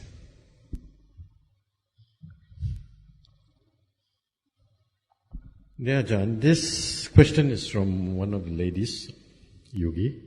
What is your view regarding the Indian guru called Sai Baba? What is my view concerning the Indian guru called Sai Baba? People have claimed to see him all over the world, but his passport shows that he has not left India at all. Does this mean he has reached a certain stage of jhana to enable his spirit to travel around? It is also said that he is the enlightened human being. Your comments, please. Aha. Okay, first of all, he's seen in many different places of the world, but he hasn't left India. He must be on the TV or on the internet. No, that's not really saying that. What actually happens is that sometimes, like, people can have visions of great beings. And you can see such things. But is he enlightened or not? It's so hard to know who's enlightened or not. But that will be explained and revealed in tomorrow night's talk. Tomorrow night's talk on enlightenment. But the point is that it does not matter the person, the vision, what they look like. That is not the important part of enlightenment. The wonderful thing about the Buddha was it's not a guru tradition where we worship the form, the vehicle of the Dhamma. We worship the Dhamma as well. This is why when the Buddha died, passed away, just before he passed away, someone asked him, who are you going to appoint afterwards? And he said, I will appoint no one. Let the Dhamma and the Vinaya be your teacher. A very deep and powerful piece of advice. You're not worshipping the person, you're worshipping what they teach. So you don't worship Sai Baba, you worship what he teaches. In other words, the teaching can appear all over the world. The vision of the person is not important. The person will eventually pass away and die. But the teaching, that's important. Which is why that we listen to what anybody says. And if that makes sense, if it accords with our experience, if it leads to peace and harmony, that must be truth. So we never actually say a person is really enlightened. When you understand anatta, what can be enlightened? Is your nose enlightened? Or is it your flesh is enlightened? Is it your mind is enlightened? When you understand anatta, the mind is just a process. There's no thing which is enlightened. Enlightenment is. As it says in the Buddhaghosa's Visuddhimagga, the path is, but no traveller on it is seen. Nibbana is, but not a person who enters it. It's a very beautiful poem. The path is, but no traveller on it is seen. There are no yogis, just a process. The path is, but no traveller on it is seen, no self. Nibbana is, but not the person who enters it. Anatta. Understanding that, we understand that whether it's a teacher of a Buddha or Sai Baba or Ajahn Chah, they're just vehicles for truth. So we don't worship the vehicle, we only worship the truth within it. He who sees the Buddha sees the Dhamma. He who sees the Dhamma sees the Buddha. It's anatta. So the Bodhisattva is the Buddha is the Bodhisattva. The Bodhisattva is the Arahat is the Bodhisattva. These are just vehicles for truth. The vehicle passes away. The vehicle doesn't get reborn. The truth is what gets reborn. Do you understand? Sort of. Maybe. Go on. Why do our minds sometimes deceive us? Say, it's boiling hot water. When you first touch it, it feels cold before you feel hot. Why does the body deceive us? It's because, the mind deceives us. Because we only see what we want to see, what we expect to see. That's why all of you are so afraid of ghosts. If you see a ghost, you expect to see, And that's what you do see. If you know what ghosts really are, they're just such soft, cuddly little things. You don't believe me, do you? So you won't see that. Why is it? This was an interesting piece of research again. I think it was Dr. Raymond Moody did this book, A Life After Life or something.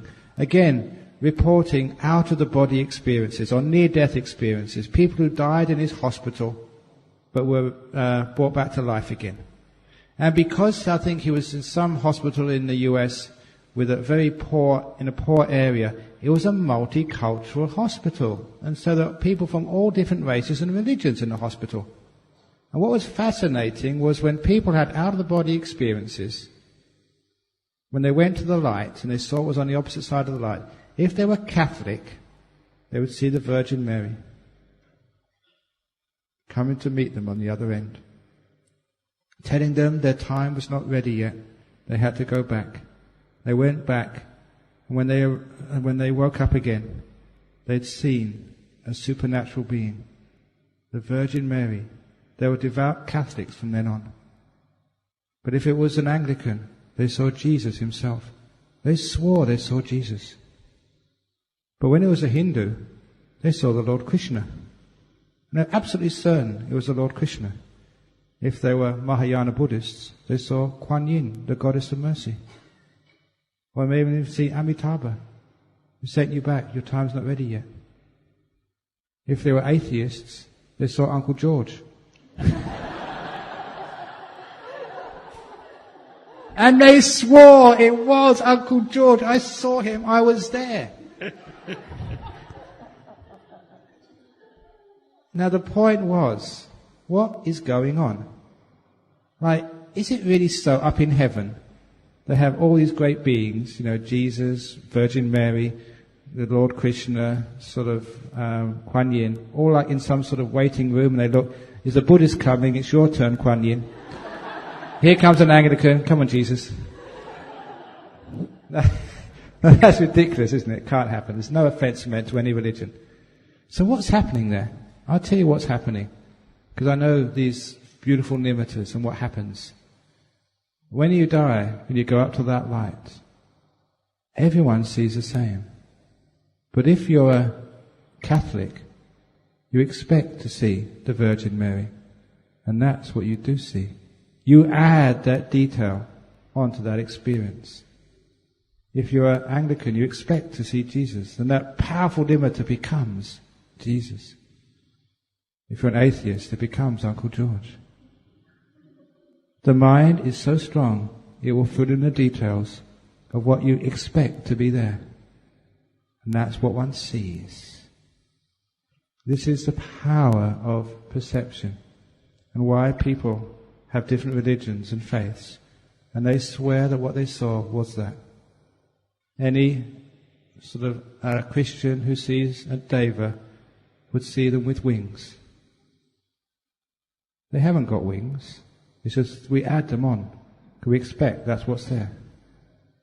If a Buddhist sees a deva, you see them differently, what you expect to see.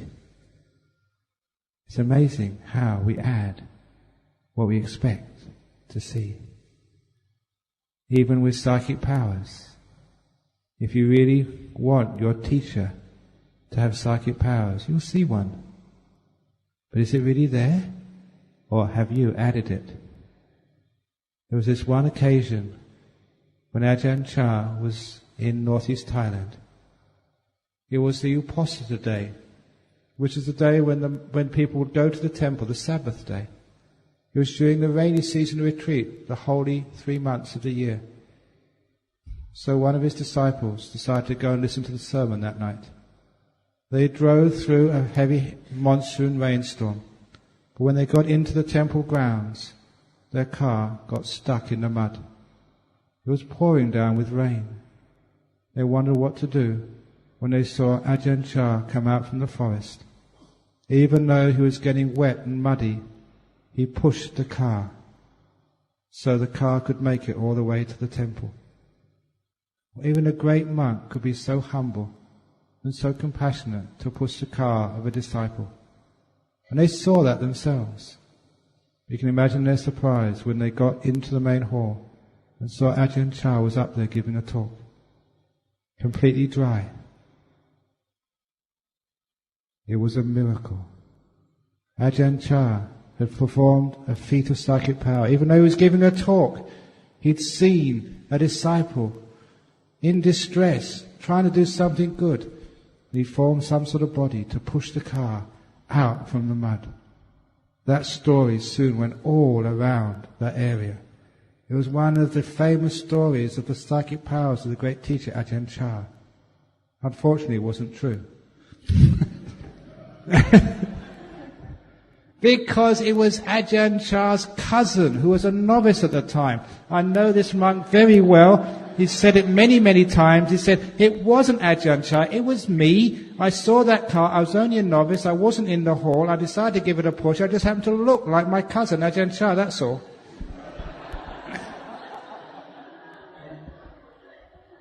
Now that was a true story. But even though he's told that to many people, people still would not accept it. They wanted to see a miracle by Ajahn Chah so much that once they got a half of one, they made it into a whole one, and it stuck. Now this is one of the problems with miracles, because we want to see them so much. We make them into miracles. It's called hagiography. Hagiography, look that up in your dictionary, Hagiography, hagiography. It's where people make their teachers into saints. It's where many of the miracles of Jesus came from, even some of the miracles of the Buddha. Added by the disciples to actually to make our teacher just as good as the teacher over there. So be careful of hagiography. That's why the Buddha said the only miracle, the greatest miracle, the only miracle which he praised was the ability to teach the Dhamma and to relieve the suffering of others. That truly is miraculous. I don't know if did I answer your question. It's still standing there, sir. No. Anyone saw Ajahn Brahm? Anyone saw Ajahn Brahm? No. He disappeared. So thank you for that. Any other questions? Yeah, wow, a few. Wow. Okay. Here we go.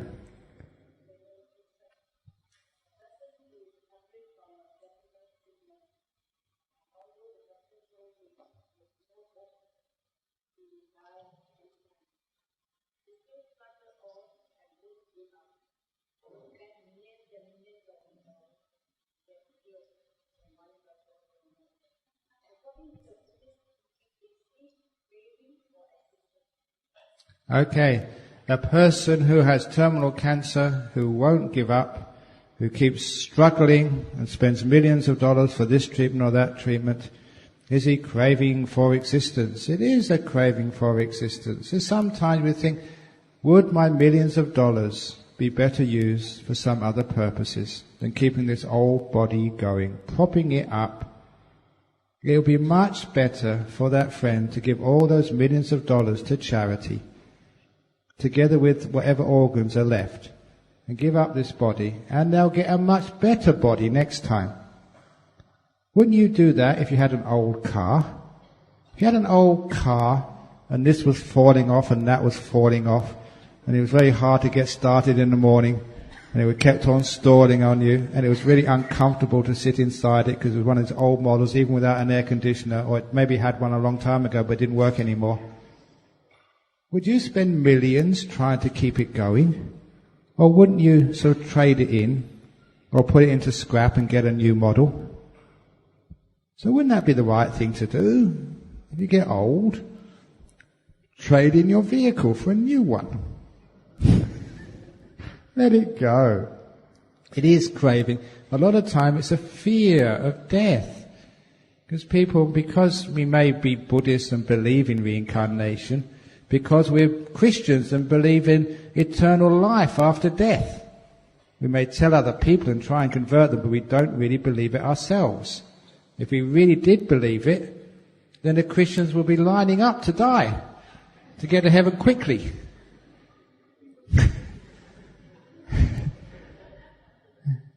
And if you've done lots and lots of good karma, you think, oh, when they say terminal cancer, say, wow, whoopee!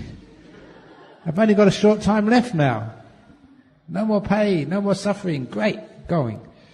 If you really believe you're going to heaven, wouldn't you do that? You know one of my stories, I tell this at funerals, it's in the book, about these two old people. The two old people story. Two old people, they've been married for many years. And so like many old people, they're devoted to each other. They died within days of each other. Have you seen that happen? I've seen that happen. People married for so long together, they died within days of each other. And so they appeared in heaven together. And an angel met them. And they took them to this beautiful mansion. Did I tell the story already?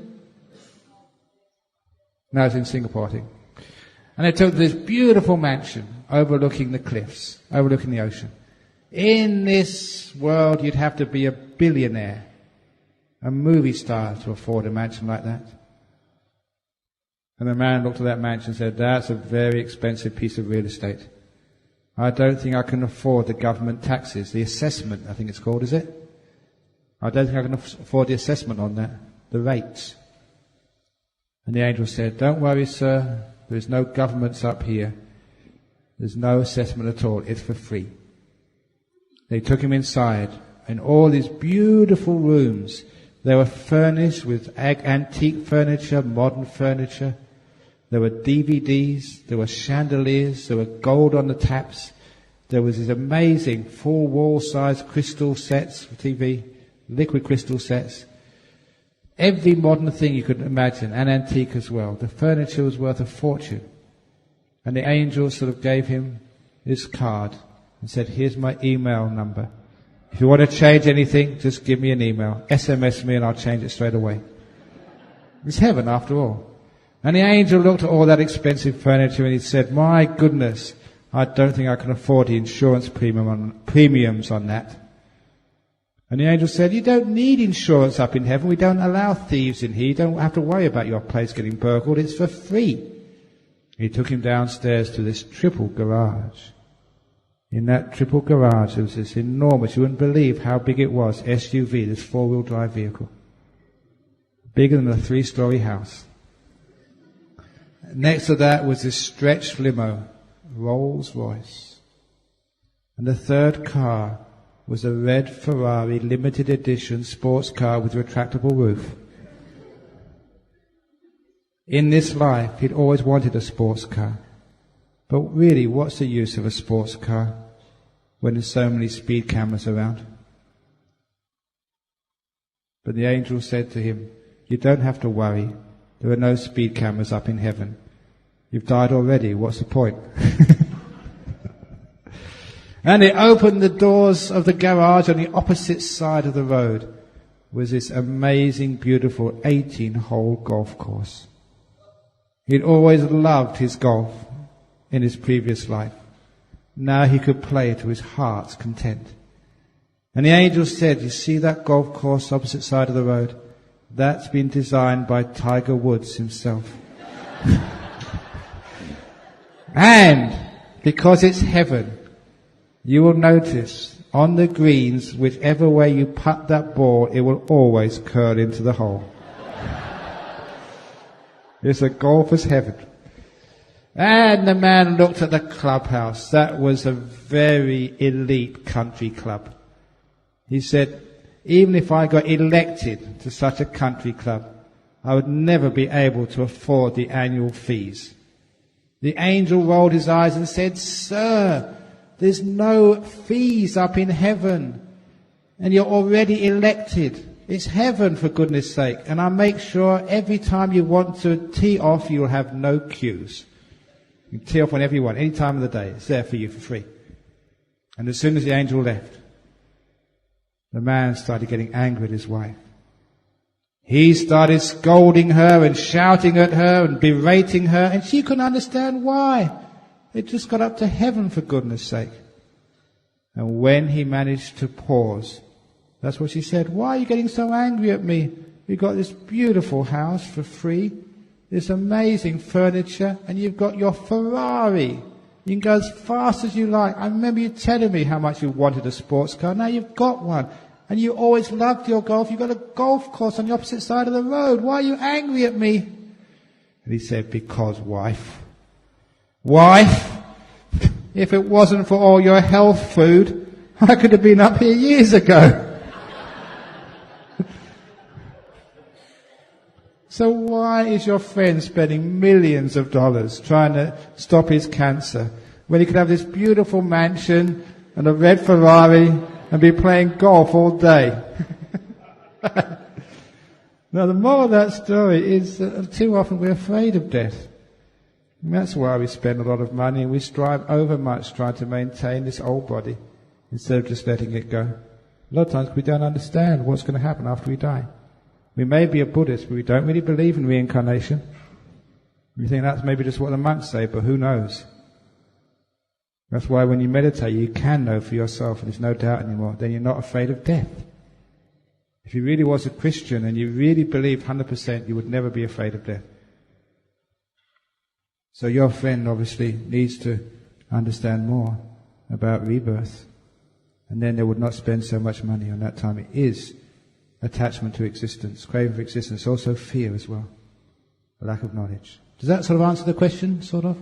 And thank you for the opportunity to a lack of knowledge. Does that sort of answer the question, sort of? And thank you for the opportunity to tell my joke.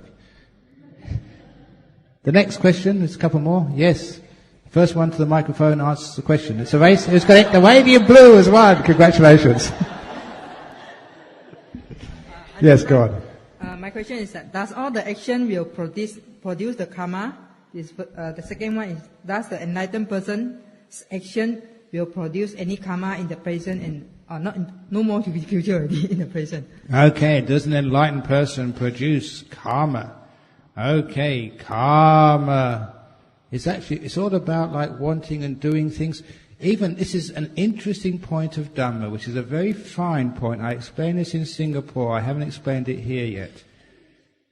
Tomorrow when I talk about the stages of enlightenment, have you ever heard, for a stream winner, you can't get reborn in the lower realms, in the hell realms, in the ghost realms, in the animal realms? Why is that?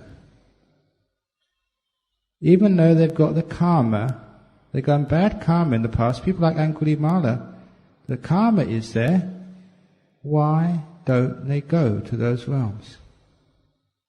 The reason is, and actually the reason why people go to a hell realm, isn't that really cool that people can go to these hell realms? I'll tell you the reason why they go to hell. Because they think they deserve to go. Literally, you send yourself to those hell realms. Anyone who knows psychology knows that we punish ourselves because we think we deserve to be punished. There's a lot of ego and self in that self-punishment. Very often, as a monk, we say, please forgive yourself, forgive others.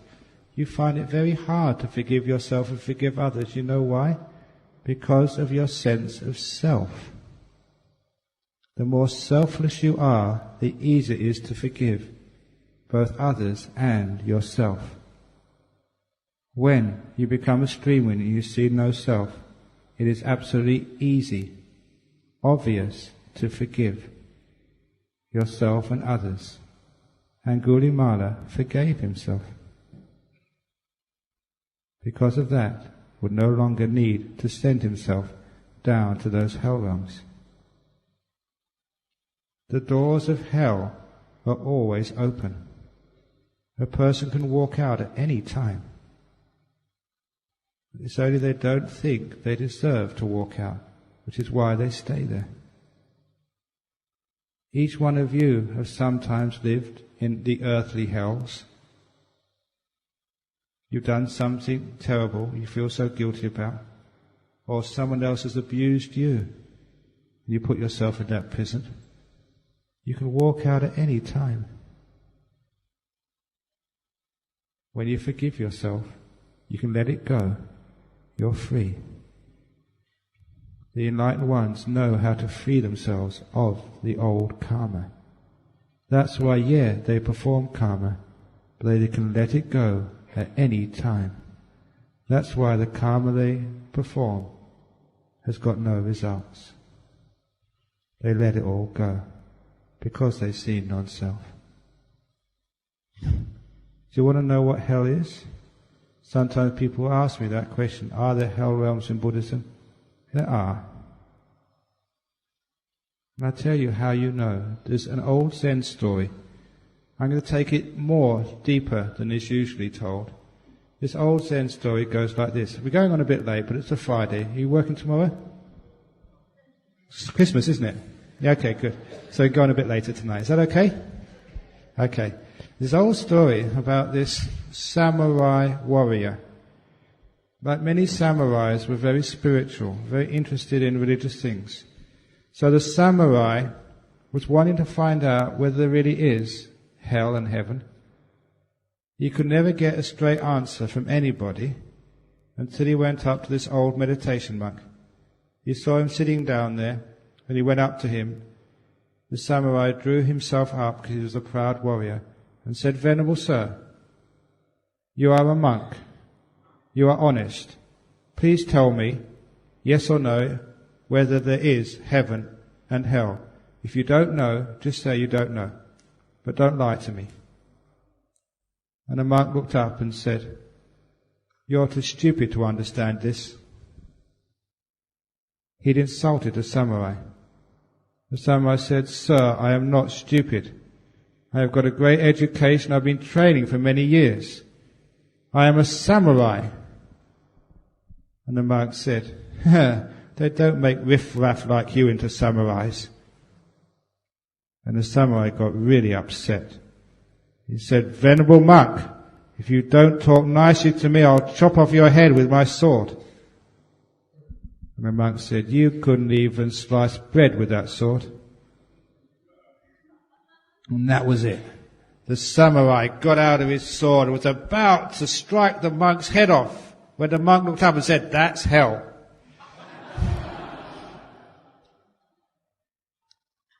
And the samurai understood, which was very lucky. The monk was really pushing his luck, I think. But the samurai understood, because that degree of hatred, of wanting to kill somebody, that actually is exactly what it feels like when you're in hell. Only it keeps going on again and again, moment after moment. Vindictiveness, punishment, self-punishment, guilt. That is what hell feels like. When you have these pictures on the temple walls or descriptions of people boiling in oil, that's just some way of it's describing it to you about what the pain feels like. But you should know right now in your life, whenever you get that angry and that upset, if that carries on and you get reborn in that state will carry on for many, many, many thousands of years, and that's what's called hell. In the same way, you can let go of that anger at any time, let go of that vindictiveness, forgive, not have this tit for tat, they killed me, I've got to kill them. You can walk out of hell at any moment with one act of forgiveness and letting go. That's why I say the doors of hell are open. Anyway, going back to the samurai was so impressed that he went down onto his knees and he bowed to the monk. He said, "Oh, at last I got someone who's wise, who really knows what they're talking about. Oh, you're such a great monk." And the monk looked up at him and smiled and said, "And that's heaven." Because that's what it feels like in heaven. When you're kind, when you're respectful, when you're soft and gentle. If that lasts again and again and again and again for thousands of years, that's what it feels like being up in heaven. Those states, when you leave this body, are so stable they can last a long, long time. That's what heaven is like. So that monk was incredibly smart. He wasn't just saying there's no heaven and hell except on earth. He was actually giving a description of what it's like and why it's like that. So that's why that people can relieve themselves from heaven at any time. Which is why that you can actually let go of karma at any moment if you're enlightened. Okay, hope that answers the question. Yeah? Dear Ajahn Brahm, I'd like to follow up with this question. Do you mean that before one's achieve enlightenment and see anatta, there is karma, but after one's become enlightened, there is no karma? Okay, before enlightenment is karma, after enlightenment is karma, but you can let go of karma any time after enlightenment.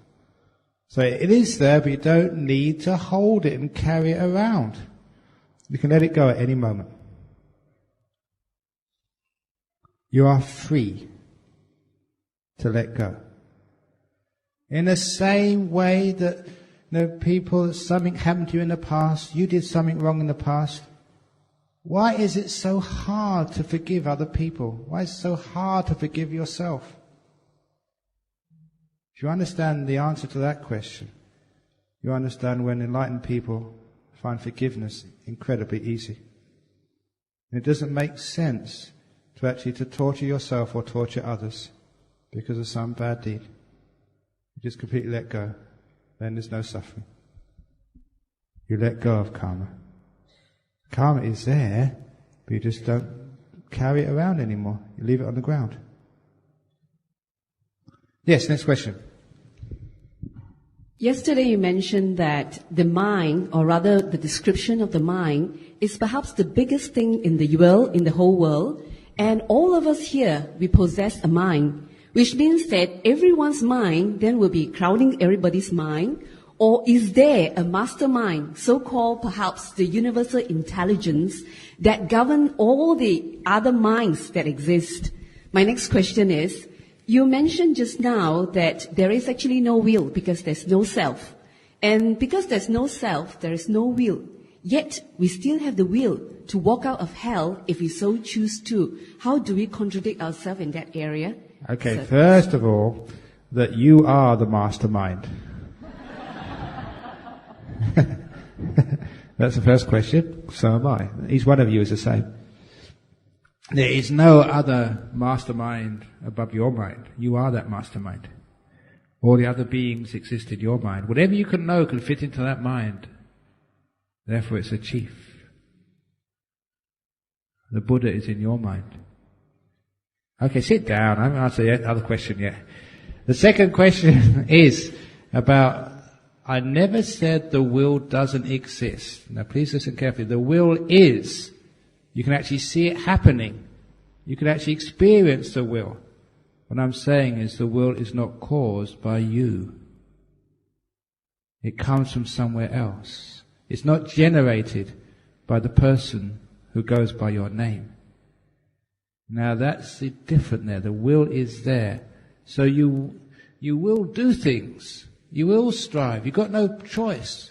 The point is, you say, where did this come from? Why did I do this? Now that's where I want you to look. Now that's what we mean. There is will, but it's a process. It doesn't come from a being. Which is why when that process goes to the stage of enlightenment, the will is free to forgive and let go. Okay, get up there and ask the other question. You better stay up there just in case. Yeah, I think I better stay here. Now, you're saying that all the mind is within our own mind. In other words, am I right to infer that it is an integration of every mind that is in our mind? We mastermind the whole thing? Or in other words, are we the total essence of all that is available? It's interesting. I don't know if you've ever lost a loved one and you feel very sad, the whole world is sad. As far as you're concerned. Yes. If ever you've fallen in love, the whole world is in love. The whole world is as happy. It's interesting that the whole world is colored by you. So it is actually just one essence that covers everybody? Okay, as far as you're concerned, there's just the one essence, which is your mind. Now you stick to your mind and you stop getting involved in my mind. Next question then. You were saying something to the extent that a mind or a thought can be supplanted into another person's mind, like in psychology, in advertisement. You will see this thought being generated to somebody else, and the person is then influenced towards doing what they have actually no intention about doing. Now, if a person is aware of this technique, like what we do very much in our society today, we have what we call the neuro-linguistic programming, we have the Silva mind control, and we've got lots of other of these hypnotic methods and techniques that you're using. Now, if we're able to use such technology, are we at free will to do that, to superimpose this thought into somebody else's mind, to guide them along the way that we want them to? I've been doing that ever since I came to KL. We know you can do it, but can we as individuals also do the same thing? You are doing it all the time, but sometimes we influence our friends, our relationships in wrong ways because of lack of compassion, lack of wisdom, because of delusion. So that those people who own the San Bruno tobacco factory, they influence me in delusive ways. But this is the point. If you have wisdom and compassion, you can teach and you can actually change people. But people with power, if they haven't got wisdom and compassion, they do influence people in wrong ways. Look how many, they got the, rappers, like gangster rappers, and some of the lyrics which they say, they do influence people. Anyone who says that violent movies or sexual movies don't influence people, it's absolutely rubbish. They do. They have to. You know the reason why. The whole psychology behind what you see is what you imitate. You may not believe this, when I was about 17 or 18, even though I wasn't into drugs, I still had long hair, had green velvet trousers and hippie beads. Because everyone had that. But I thought I was rebelling. I thought I was being an individual. And then one day I went to one of these rock festivals in the Isle of Wight. It was very traumatic for me, because I thought I was an individual, and then I found a couple of thousand other people with green velvet trousers and long hair just like me. It was just I wasn't rebelling, it was just another uniform, that's all. I had been completely conditioned. My uniform wasn't my own choice. I had been conditioned. Why is there such a thing called fashion? You're conditioned, that's all. Yeah, go on.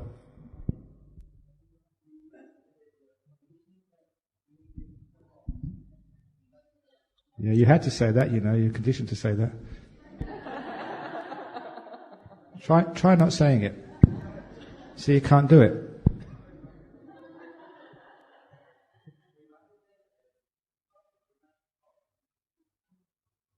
Aha.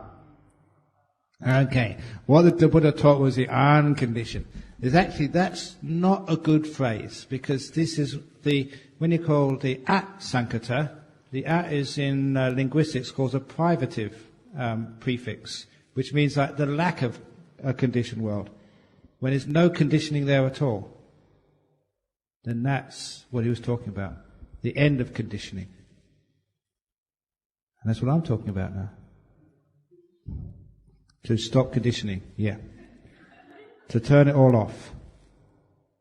To let go. To cease. When everything disappears. There's nothing left to be conditioned. When all your will stops. So there's nothing to condition or be conditioned. Understand? No, you don't. Okay, another question. Yes, come on.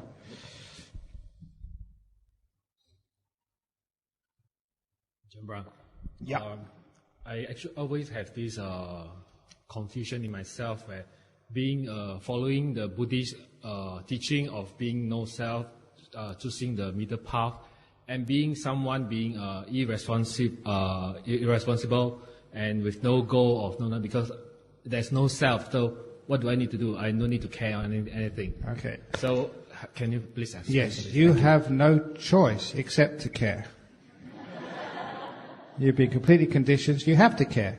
You have to strive. You have to be responsible. You've been completely conditioned to be so. So please, be responsible. The Buddha tells you to, so you have to follow your conditioning. Now that's it. When people try to outthink these things, they don't realize actually just what we're talking about here. There is such a thing called will. There is responsibility. There is effort. There is compassion. And you can see that happening. The point of non-self is seeing where that is coming from. This is why the Buddha's taught in the world. You know, one of the most powerful events of the Buddha's enlightenment was just after he became enlightened. Brahma Sahampati came down and asked him to teach. If Brahma Sahampati hadn't given that conditioning to the Buddha would have been a Pacceka Buddha, would not have taught. At that time, after enlightenment, The will to do has been so subdued that you do need some input from outside, some seed, to get that will going again. Literally, the Buddha had no choice just after his enlightenment. He needed Brahma Sahampati, the great god Sahampati, to actually come down and ask him to teach. And from that we had Buddhism today. So as one of my novices in Perth said, "Thank God for Buddhism."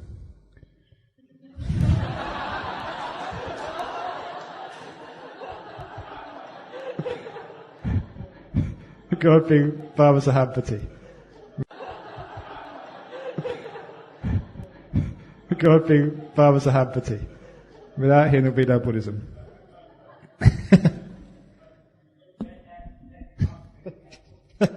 Christmas Eve, yes. It's not Christmas Eve. Now, any of you who know history know December the 25th was actually not the birth of Christ. Anyone who knows that that was not the birth, because that was Mithras Day. It was the ceremony held in Rome for this being called Mithras, which birthday was on December the 25th, or celebration day was on December the 25th. And because it was such an important day, the Christians actually took it over and joined it with the celebration of Christmas, and it became Christmas from that time on. So tomorrow actually started off as Mithras Day. And it's very interesting actually what Mithras was. All we know about Mithras was some important being was something to do with a bull. Now, the Romans were not silly people. They had a huge empire. They were very refined, great philosophers. They wouldn't just worship a bull. They weren't animists. It must have been something more than that. What does the word Mithras mean to you? Mithras? Mitra? Maitreya? The Buddha would describe himself as one of 4 animals. One was a thoroughbred, one was a lion, one was an elephant, a naga, and the other one was a bull. Maybe December the 25th, Mithras Day, was Maitreya Day. So tomorrow, happy Maitreya Day.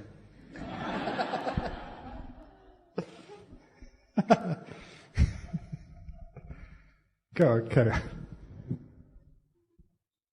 Dear Ajahn Brahm, what is it karma dictate our stream of consciousness?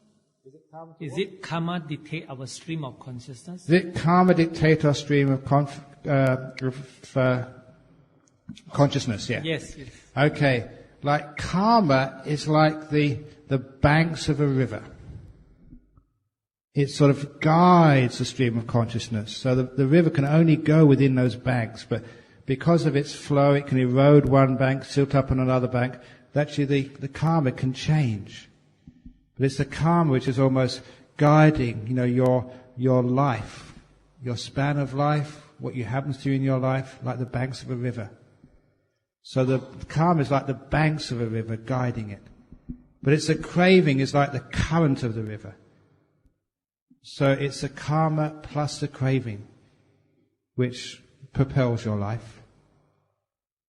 And looking upon that, the stream of consciousness, like the water in the river, never the same 2 moments later, even though you may look in some sort of river, the river which is, what is the river which KL stands on, or whatever it's called? Klang, the Klang River. Look at the Klang River today, look at it tomorrow. It looks the same. But you all know that all the water's flown past from yesterday. It's completely new water.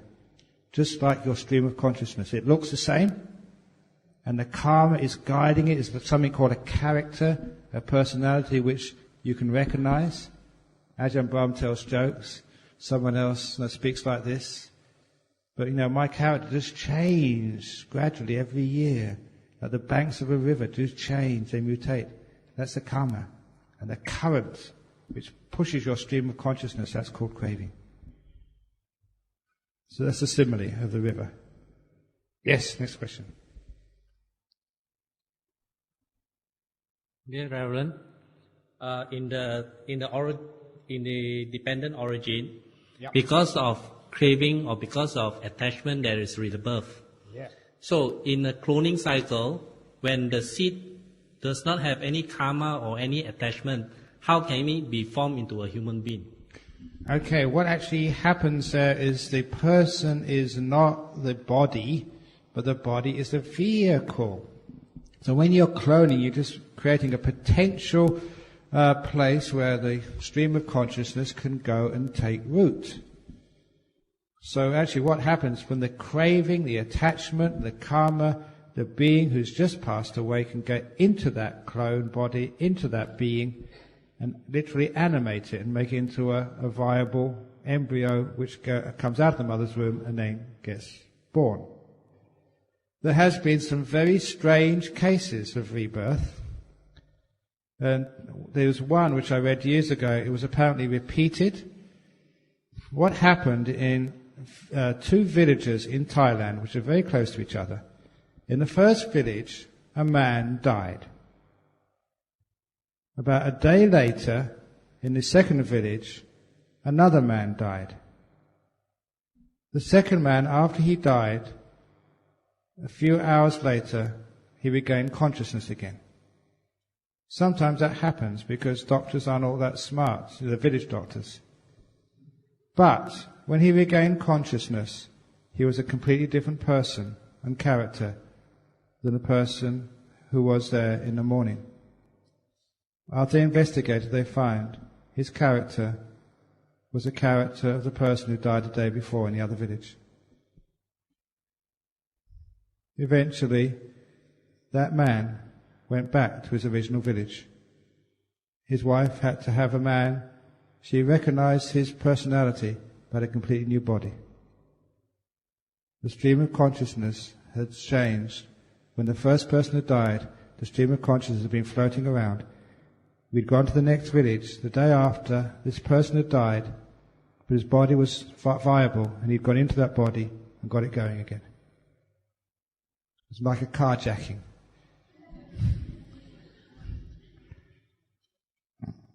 So it showed actually that there was even a body of many, many years old, and the stream of consciousness could actually take root in that. Very weird, but there's apparently 2 cases where it's happened. Strange, but this actually shows if there's a clone, that if that clone is still viable, all the organs are still okay there, stream of consciousness can actually go into that clone, from a previous birth or whatever, from previous life, go into that and animate that and get it going. That's how it works. Does that make sense? Okay, any other questions? Yes, please come to the microphone.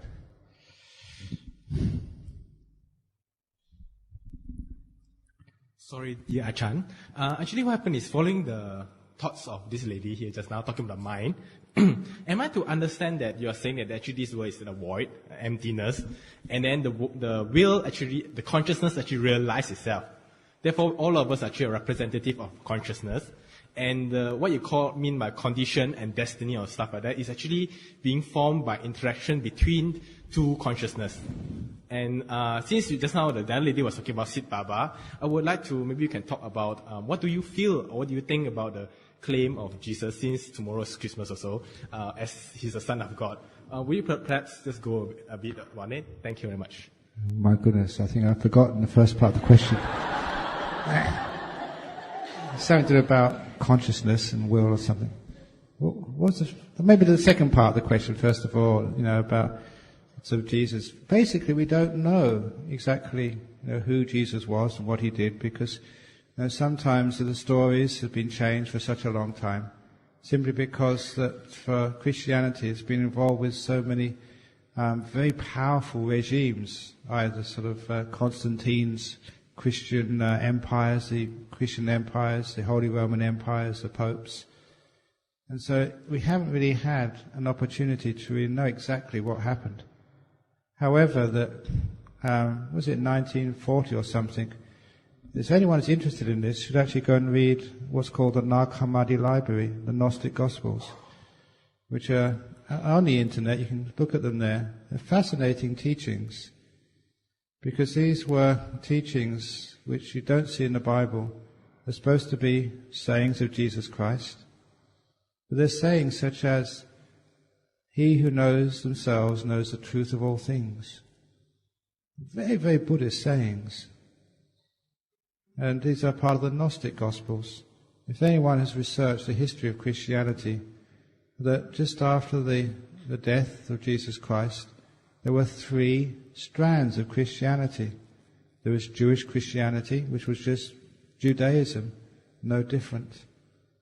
And that seemed to be the one which Jesus preferred.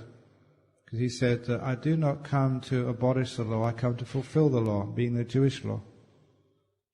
And that was basically destroyed in 70 AD when the Romans destroyed Jerusalem. And there that church vanished. And then for a couple of centuries, the 2 strands of the church, the Christian church, were vying for supremacy.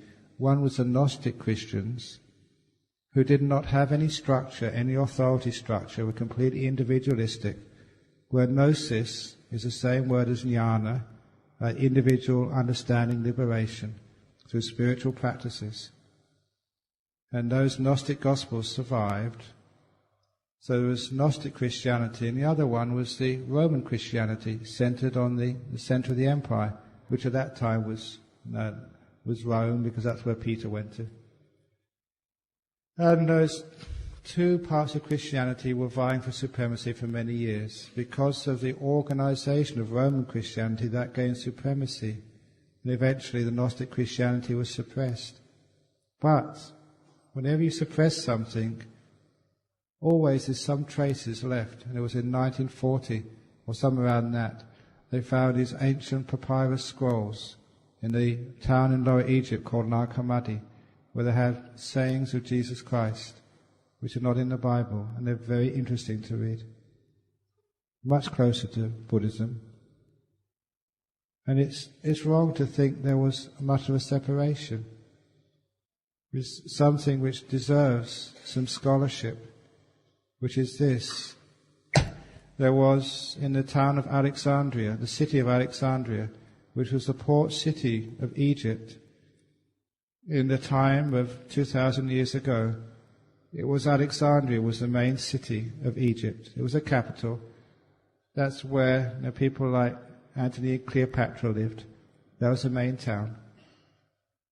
Cairo was probably a small village at that time. Alexandria was a place of importance. And it was a Greek historian called Philo of Alexandria, around 60 AD. Where was it that time? No, I think it was before then. I think it was about sort of 10 or 11 AD or something. He did a report of the town of Alexandria, and he mentioned that in Alexandria there was a monastery of Therapeutae. And he only described a little bit about these monks, but he described them as having bald heads, and being vegetarians and being celibate. There were no Jewish sects like that. Judaism always enforced that men would get married. There was no Christianity then. There was no monasticism at that time. So many scholars wondered where the heck did these Therapeutae get their lineage from. At the same time, in Alexandria, in that time, there are ancient maps of the town. Those maps show part of Alexandria had an Indian quarter. There were Indians living in Alexandria at the time. These were what we call these days expatriate traders. There was trade between India and Alexandria. The trade would actually go from the port of Soparaka in the west of India, across the Persian Gulf, actually going from port to port, up the Red Sea, past the ancient port of Aden. That was such an old port. They would stop in there, and then go up the Red Sea. After the Red Sea, they'd make the short trip overland to Alexandria, and from there they'd trade to the whole of Europe. and the trade would go back again to India. That's a fact. At that time, 2,000 years ago, the dominant religion in India was Buddhism. Just like the Sri Lankan Viharas here in Malaysia. Where did they come from? The Sri Lankan expatriates who came to Malaysia to work for the British. They brought their monks with them. You have the Hindu temples. Where did they come from? The Hindu Indians, when they came to Malaysia to work, they brought their monks with them too. It doesn't take much of a guess to know those Indian expatriates in Alexandria would have brought their monks with them as well. The Therapeutae. Linguistics have very easily made a connection. Terra, putai. The P's, the B's and the V's are interchangeable. The T's become D's. Therapeutae is very easily linked to Theravada. Vegetarians, brown-robed, bald-headed, celibates. It's a dead giveaway for Theravada monks in Alexandria at the time of the birth of Jesus Christ. Those of you who've been to Christian schools, what happened in the history of Jesus Christ? After he was born, there was the persecution of Herod, and the whole family moved where? Not to India. Oh, you spoiled the narrative there. I was getting people really worked up. It was to Egypt. The whole family, Jesus grew up in Egypt. And it never said where in Egypt, but any refugee, they always go to the capital cities. It's a dead giveaway that Jesus grew up in Alexandria. And if there was a Theravada Buddhist monastery in Alexandria, would have gone to it, wouldn't he? Now that's starting to be interesting, doesn't it? And one of the famous Christians was a fellow called Origen, who was also from Alexandria. And he was one of the founders of Christianity. They say he put Christianity into a strong philosophical framework based on the Greek philosophy. In fact, that when I went to visit Cambridge last time, I went into my old college of Emmanuel College. I think there was somebody here from Emmanuel talking to me the other day, that in the chapel, they have, in the glass windows, have about 4 famous Christians. Origen is one of them. His teacher was someone called Ammonius Saccas. Ammonius Saccas. S-A-K-K-A. Ammonius. The historians can't work out who this teacher could be. Origen was probably one of the most famous Christians at that time. And he couldn't work out, no one knows, they can't find out any mention of a famous teacher called Ammonius Saccas. When I heard that, straight away, I figured out who that guy was. Sometimes we have, like Chinese names, you have the surname first and the other names afterwards. In English, we have the other way around. We have the first names first, surnames afterwards. That's very common. So turn it around. Instead of Ammonius Saccas, say Saccamonius. Got it? Sakyamuni. Okay, I've got the thing about the clock here. So, the Buddhism was around at that time, much more than we thought. So perhaps it is true. Tomorrow is Maitreya Day, the time of peace and goodwill to all people. Who cares whether it's Christmas Day, Maitreya Day, if it's a good day where we practice contentment, peace, happiness, tolerance, compassion, it's a wonderful day. And out of compassion for the organizers who've got to lock up this temple, I better stop now, otherwise I might sort of end up on the crucified. No, I shouldn't say things like that. I may end up in big trouble.